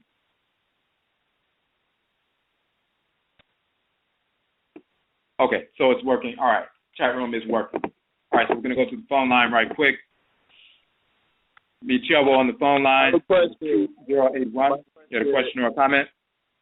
Yes, my question. Greetings, Quasara. I've noticed now, either with social media or any other outlet, that most of our people that were so-called revolutionary, that the system, this Achua Alpha, has come down on people. I think it came down on one sister that was saying how she was going to use certain elements and said she wanted to kill crackers. And then the next day, these Achua come to her door arresting her. I'm not sure what type of they try to impose, some type of so-called fear tactic to the ones that say they're revolutionaries. I don't know, what's your take on that? Okay, so we're talking about there's a sister, and this is just one of a number of them, as a matter of fact, that posted things on either Instagram or posted something on, Facebook or something like that. And then it turns out that the whites in Arab Spring come and they arrest the person and say they're making terroristic threats. And then they use specific laws against terroristic threats, and they're trying to force those definitions onto the people. Of course, when you look at the whites in Arab Spring, they will get online and talk about killing niggers and having guns and showing the guns and talk about who they're going to kill and everything else. And, of course, the whites in Arab Spring do not get arrested. But then if our people come on and say something slightly similar, but they don't have, typically when the crackers say, hey, we're going to go kill some niggas or something like that, they very often go ahead and do that. So they have that track record. They have the guns with them and so forth. They actually go and engage that process. Our people typically, when they're getting online talking like that, they're typically venting. Because as we said earlier, taking pictures with guns, taking pictures with red, black, and green flags, and taking pictures with rifles, taking pictures of the rifles, taking pictures with the knife, taking pictures of your knife, all of that, they know over the past 20-plus years of people being online, taking all these pictures and making, ranting and songs and whatever it is. At the end of the day, our people typically don't do anything. The people who jump out there and vent and make a big fanfare and sensationalize their venting are typically the individuals who will never do anything. And the whites in Arab Spring know that. The people who don't vent, they don't jump on the internet and talk about what they are going to do. They get up and go do it. So when the brother went and blew the cracker's brains out on live TV, he didn't have to get on the internet and talk all this other stuff, even though the crackers try to say people put out manifestos. Black people are not putting out manifestos. The crackers putting out manifestos. He got up and blew the cracker's brains out. When Chris Dorner decided he wanted to go to war against the crackers, the racist crackers, he went to war against the crackers. He wasn't sitting around making videos and making songs and taking pictures and posing and having flags and everything else. He got up and he executed these crackers and went forward. When you have other individuals who have done the same thing, when the brother Ismail Brinsley said he was going to put wings on pigs today, he sent a message saying, I'm on my way to do it, but he's not sitting around having sessions for years talking about what we need to do. He said, I'm on my way, watch this. And he went and blew those crackers' brains out in New York. So people who are really going to do something, they're not sitting around venting and making, sensationalizing and performing on the internet. So typically that's not what's happening. The whites in Arab Spring know that, but then they utilize these people for two reasons. Number one, they try to make an example out of them. Even though they know they're not going to do anything, they still want to make an example out of them. So they're saying, of course, if you say anything on the internet and you start waving guns on the internet and pointing them in the camera and stuff like that, saying what you're going to do and saying, everybody come on, let's go and, get the crackers and so forth, and you're waving guns on the internet and showing the guns and everything else. They love it when you do it so they can make an example out of you and they can move forward and do that. So that's one thing to scare people from saying anything on the internet.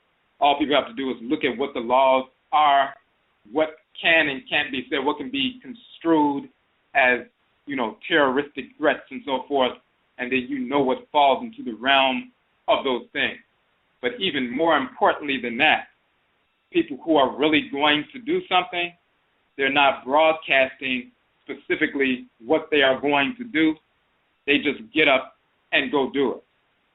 First, they reassess, they recalibrate themselves, recognize what has been going wrong, reassess the mistakes that have been made, get back rooted in who they are, rooted in their cosmology and so forth, rooted in what their function is, learn about those different kinds of things. But at some point, they are motivated by the divinity that dwells within them. They're motivated by their nananum and samapo. Nobody outside of them can tell them what they need to do and what they shouldn't be doing. they are led specifically by the deity that dwells within them and guides them, and when they are motivated to execute, then they move and execute. So on one hand, the whites and offspring want to keep our people away from that kind of knowledge because that unleashes the spirit and motivation of millions of people instantaneously, which they cannot control. When people return to ancestral religion, that means they return to ritual practice. That means they return to the abosom that governed their head internally. And once they return to that motivation, you cannot control. And you cannot recognize when it's going to take place and when it's going to move forward. You can't chart that at all. That's dangerous to the whites and their offspring. So they try to keep our people away from even thinking about that kind of information. They will jump on the sensationalized people who are all over the internet, number one, to make an example, make people fearful and so forth, to get on the internet and say anything, which of course is foolish. But at the same time, they also have agents within the community, agents who work on behalf of the whites and their offspring. And they utilize those agents in the community to pretend to be black nationalists and so forth. You have Queen Noble, so-called King Noble, an agent of the whites and their offspring, a promoter of dissexuality, a promoter of raping black women. This is an agent of the whites and their offspring pretending to be a quote-unquote black supremacist. The whites and their offspring know who he is. They work along with him. So when he gets online talking about open season on crackers, and then they put his little video out and say he's part of Black Lives Matter and all of this other stuff, and then people start arguing saying, oh, he's not part of Black Lives Matter and everything else. The crackers know exactly what they're doing because this is one of their agents. The crackers founded the whole Black Lives Matter movement. It's simply promoting dissexuality. That's the purpose of the movement. They have dissexuals running the movement. That's the purpose of the movement, to make people docile, to embrace the whites and their offspring, integration, and dissexuality. So they fund that. They started that. At the same time, they have people like Queen Noble and other individuals who are agents of the whites and their offspring, pretending to be in the community and so forth, stirring up a number of different things and leading people in different directions that normally we would not go. So you have these achiwadi, so these spirits of disorder, and the whites and their offspring use these proxies within the community, and there are many of them online. You see many of them talking crazy online, talking nonsense, misinformation, weaving in information about cosmology and truthry with absolutely idiotic information following that up, mixing up things to mix up individuals. But again, when people get back involved in their ancestral religious culture and begin to communicate with their own direct blood ancestresses and ancestors, they can easily reject the nonsense that people are promoting online. So we must understand, number one, the whites and their offspring seek to silence anyone and strike fear at anyone from speaking out against them at all. And if they attack somebody, quote unquote, severely, you're arresting them right away, even when the person is really innocent, then they intimidate certain segments of our community. But at the same time, they also have individuals who are agents pretending to be nationalists and leading people into situations where they would jump on the camera and say the same thing and get arrested. And then that refuels and reinforces the intimidation within the community. And then some people just will be silent totally and won't say anything, won't seek to inform people about anything because they're too fearful about saying anything. So we need to understand all these dynamics are in play. All right. It's good for you. It's one thing good for you brought Queer Noble, because I noticed they were circling him heavy on the so-called media. But if people really check his message, he do advocate rape, and he did expose himself, I think, last year of the homosexual thing. And, a lot of people didn't give that attention. So that is true. What about of another brother? I think his name is Nubin Mekazarala. I'm not sure if you're familiar with that brother. I'm not too much. I think I may have seen something, but I'm not too familiar with it. I've seen that name a lot, but I haven't. I may have heard a broadcast, but I'm not sure if that was the same person or not. Oh, I see. Okay. Well, like him, like most of them, it's the same thing you talk about, the agency. He also doesn't really believe and doesn't like the fact of what they talk about spirituality, the voodoo, hoodoo, our people engage in regards to liberate themselves. He doesn't really like that much of this stuff, really discuss much of that at all. He more of a so-called, he labeled intellect. Well, obviously, for his platform, obviously, saying that these are agent type of mentality, ways. That's how I see it. That's why I kind of threw his name out there. So, they do have him around the community. They have him in the community very heavy now. I mean, it looks like, at times, all these agents here are really just watch keepers for the Achiwafu anyway. So, most people, to get to the Achiwafu, they have to really get through the agent at the end of the day. Because if they're the protectors, I mean, a lot more work. That's how I see it. So, I don't think I have anything else. Thank you for answering that question. Okay, and may I say we appreciate the call. And as we've also in one of our webcasts, my Alkeru webcast, one of them is talking about Achiwadiefo and the Ayadefo, and the difference between the Achiwadiefo, the spirit of disorder, which of course all of the white general strain, but then also that small percentage of cancerous cells within our own community will become criminals as well and our enemies as well. Those are the spirits of disorder, Achiwadiefo, but then you also have Ayadefo. And before we go forward, if you'd like to listen beyond 11:30, and we won't go much longer beyond 11:30, you must call in because the broadcast online will cut off at 11:30, but people who are on the phone line can continue to listen beyond 11:30. The call-in number is 657-383-0635, 657-383-0635. It is on the channel page, 657-383-0635. You have about 60 seconds to call in so you can get on the phone line before it cuts off online. We also have Ayadefo. Ayade or Uyade means illness, sickness. In Akan culture, Ayadefo are the people who are ill, sick. So you have some people who are just culturally ill, Ayadefo. They're engaged in self-destructive activity, ignorance and worshiping the white Nile Spring, all these different things simply because they're brainwashed. The remedy, of course, for someone who is ill is to give them medicine, give them truth, feed them and so forth.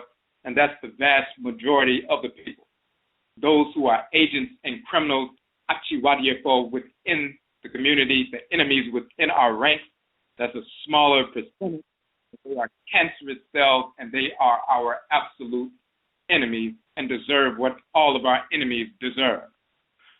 So we make those distinctions. Okay. So we have a question in the chat room. Okay, then why can't, the question in the chat room is why cannot black people be redeemed? I think the issue with white people is that they are, as a general rule, are unable or unwilling to accept the teachings and tenets of traditional African beliefs, but should they be encouraged to try or not? Okay, no, absolutely not. It has nothing to do with them accepting anything. They are spirits of disorder. That is how they incarnate. So any teaching is meaningless. These are spirits that operate. They're no different than cancerous cells in the body. There's no redemption for a cancerous cell. That only needs to be eradicated and eliminated. These are spirits of disorder who have only been around for a short period of time. They have moved throughout the world seeking to consume and destroy everything in its path. It is their nature. So whether they, just as they have done in their origin, when we talked about the enemies of Ra seeking to pollute Ra, wage war against Ra, rebel against Ra, projecting disorder into the life force energy. What are we dealing with if somebody's projecting disorder into the life force energy and Ra seeks to exterminate them? The life force energy, the creative power manifests within your body is procreative power. So if you're polluting the procreative power, you're using your sexual energy, procreative power in a perverse manner. That's dissexuality, that's rape, that's torture and so forth, sexual deviance. But then you're also polluting the life force energy by seeking to murder somebody, take somebody's life out of cycle.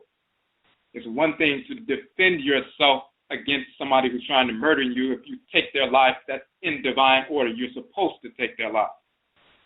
That's in harmony. You're directed to do so. But if you're just acting out of lust and malice and seek to take somebody out because you want to steal their car or their wife or something or some other nonsense, now you're engaged in murder. Perversion of the life force energy moving through you, seeking to extinguish the life force energy within somebody else. So when these certain men and women were plotting rebellion against Ra, plotting rebellion against Ra, the divine living energy, life force energy in creation, polluting the life force energy. You're talking about rape, you're talking about dissexuality, you're talking about torture, you're talking about murder and so forth. These individuals were slain by Ra, and when the other men and women came out in the morning with their bows and their weapons to wage war to exterminate those who were left over, they were blessed by Ra. All that is talking about is on an individual level. The immune system doesn't seek to teach the cancerous cells how to stop being cancerous cells. The divine response, the divinely ordered system within your body designed to deal with these cells is to exterminate them, eradicate them, and there is no exception to that reality at all. Until they become extinct, they will always be who they are. And we have no desire whatsoever to deal with them in any other manner. We don't have a desire for them to change. We don't have a desire to interact and do whatever. They are cancerous cells, and they deserve what cancerous cells receive. We have no other desire outside of that because it is not in harmony with divine order to do so.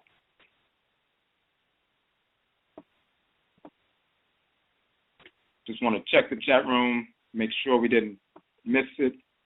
And we, of course, we go into detail about that when you go through this book, Amenet-Amen, Divine Law, Love, and Divine Hate.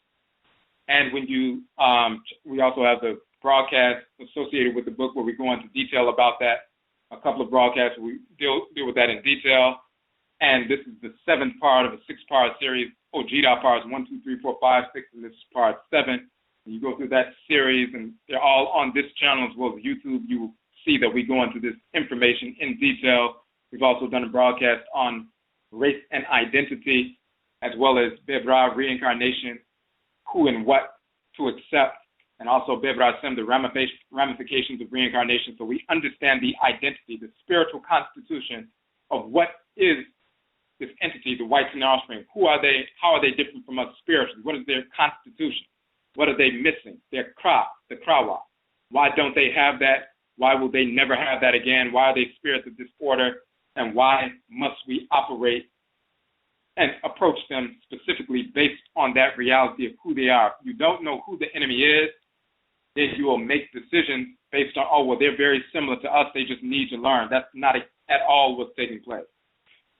Healthy liver cells and healthy heart cells and healthy spleen cells and healthy, pancreas cells, they recognize that once those cells become cancerous, they not only do they not look like the other cells, but they no longer function as the other cells. And there's no returning them back to a healthy liver cell. They are cancerous now, and they only deserve extermination. So once you understand who they are, never again will you entertain the idea that we need to embrace and teach and so forth these cancerous cells at all.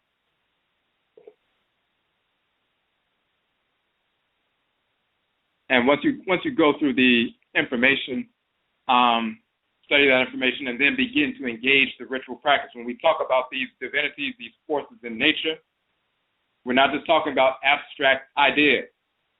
These deities still possess our people as Abosom in Akan culture, as Orisha in Yoruba, as Vodou and Fon in every tradition, as the Arusi in the Igbo tradition. This is what we're talking about. We're not talking about abstract ideas and just anthropomorphizing nature and giving certain qualities and myths to let us understand nature better. That's white nonsense. We're talking about spirit possession and spirit communication.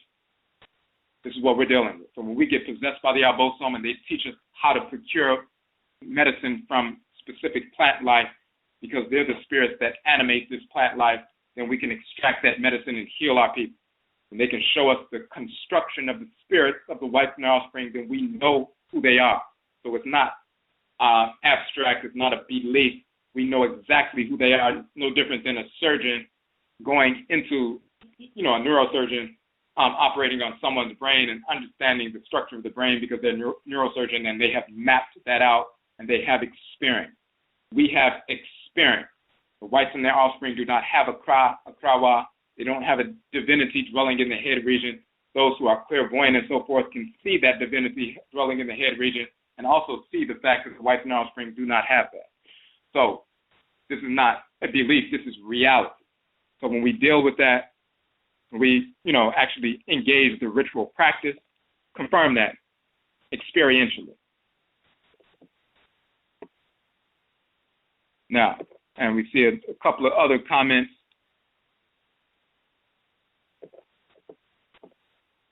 And we just want to go through that.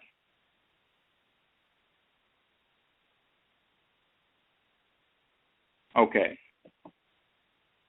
Just want to make sure we didn't miss anything else in the chat room. Okay. So, yes. So, again, look at the 16 books that we have published, and we go into detail about that information. And all 16 books you can download for free, of course. The ebook versions, of course, we do sell the softcover versions as well for those who would like the softcover versions. We print our books in-house on our own printers and in color. The softcover versions range from $8 to $11, but the ebook versions are free for people who don't have the funds or if they just want to check the information out, they're not sure if they want to purchase, then you have access to the information for free. We need to make our, important information accessible to our people so they can access it wherever they are in the world, no matter what their socioeconomic condition is. So you can get that information, download it, and every one of the books that we have published, as well as the over 60 articles that we have published, when you look at the 175 broadcasts that we have done on Blog Talk Radio, as well as we had a number of broadcasts we did on Ustream. All of the ones from Ustream are on our YouTube channel. Many of the ones from Blog Talk are on our YouTube channel as well, but all 175 plus are on this Blog Talk channel, this site. You can download all of them. Every one of the articles, as well as all of the 16 books, we have broadcasts where we spend a couple of hours dissecting these publications and clarifying these points and bringing more information to bear to confirm and reference what we're talking about, and also dealing with ritual practice as well, so you have that experiential knowledge, direct knowledge of these realities without belief. So this is what we're dealing with. Okay. All right, so it looks like that was the last information in the chat room. I want to make sure. All right. So again, tonight, and of course, some people will listen to the rest of the broadcast tomorrow morning. Some people, they get to the broadcast later on. That's why we ended up making September 30th the deadline for receiving if you would like to place an ad in the Hoodoo MAYN Journal when we have our Hoodoo MAYN, Hoodoo Nation Festival on October 17th in Washington, D.C. You can come out to that free festival, shop with the vendors, support Black businesses, natural products and so forth, live food. We have a live food vendor, NISC from Philadelphia, one of the Nananom Mfanyifo, the honorable eldresses in the Afuraitkaitnit community, doing live foods and so forth. She's been doing that for, over 20 years and so forth. And she's actually, and we thank her for deciding to utilize the proceeds that she generates from the selling of her food she's going to donate that to the Akongwasuya Dine, our institution of learning, healing, training, employment, and entrepreneurship. And you can see the Akongwasuya Dine, our institution, on our webpage. Of course, we're raising funds so we can open up a physical center for our institution. Of course, all of the books and workshops and everything that we publish and teach and so forth is born of our institution, but we're reestablishing a physical space in the D.C. area. Of course, we're originally from Chicago. We've been in D.C. for the past few years, so we're going to establish a physical space for the center here in the D.C. region. This will be the first of many centers around the country and different parts of the world. We have our Nanasom Seku ancestral religion study groups in different states If you want to found a study group with one or more people, you can do that immediately. Go to our FACU page. You'll see the curriculum there. It's your own independent study group. You will not be up under us, but we do have a recommended curriculum, a suggested curriculum based on the books we have published, starting out with the Ku Klux Klan. And if you become part of a FACU, a study group, you can receive 30% off of any of the softcover versions of the books that you purchase for your group or just for yourself. So all of that is on the FACU page on ogdafo.com. So go to the Hoodoo MAYN page, look at the information. If, again, we have a few more spaces left for vendors. If you would like to vend, the vendor application is there on the page. Also, if you'd like to place an ad in our journal, the Hoodoo MAYN journal that will be given out for free to all the attendees, you can send us a JPEG, and you can let us know on the page. You can check off whether you want the 1/4 page ad, the half page ad, or the full page ad, $25, $35, or $50 respectively. So you can get that information. But we need to get those JPEG files in as soon as possible so we can begin to format this journal, because we only have about 2 weeks left to get the journal ready and print it. So we have to have some time to get it all done. All right. Okay, and there was a last question about, was Akhenaten really monotheistic? Absolutely not. So we did a broadcast dealing with that. I'll send you a link. It's one of the broadcasts on Blog Talk that we dealt specifically with the monotheism. It was, one of them had to do with Nyamewaa and Nyame, and then there was one, actually it's called Abosom Pem, Afurakani, Afuraitkaitnit, Ancestral Polytheism. And in that one, we talk about Akhenaten. Of course, the white Snarl Spring tried to read monotheism into his great hymn to the Aten. When you look at the great hymn to the Aten and the other hymn to the Aten, they actually also include other divinities as well. So there was never a time we were foolish enough to be monotheistic. That is a silly idea created by the white Snarl Spring for political control, to try to make us believe all of these forces in nature that possess our people, communicate with our people, children and adults every day, day in and day out for thousands of years, don't exist. There's only one deity. It's a white cracker or an invisible deity, and the cracker is the representative of that one deity you can't see. And you have to go through the cracker to get to the one deity, and that one deity supports the cracker over you and your whole country. That's pure idiocy. It's never been true. Black people never found anything as idiotic as monotheism, because we know exactly who Amen is. We know who Amenet is. We know who the divinities are, because we have a direct relationship with them. All right. So again, Yedase for tuning in to the broadcast. We will be back on for Egua Marketplace tomorrow. So Yedase, Yebeshia Bio, we will meet again. What's up?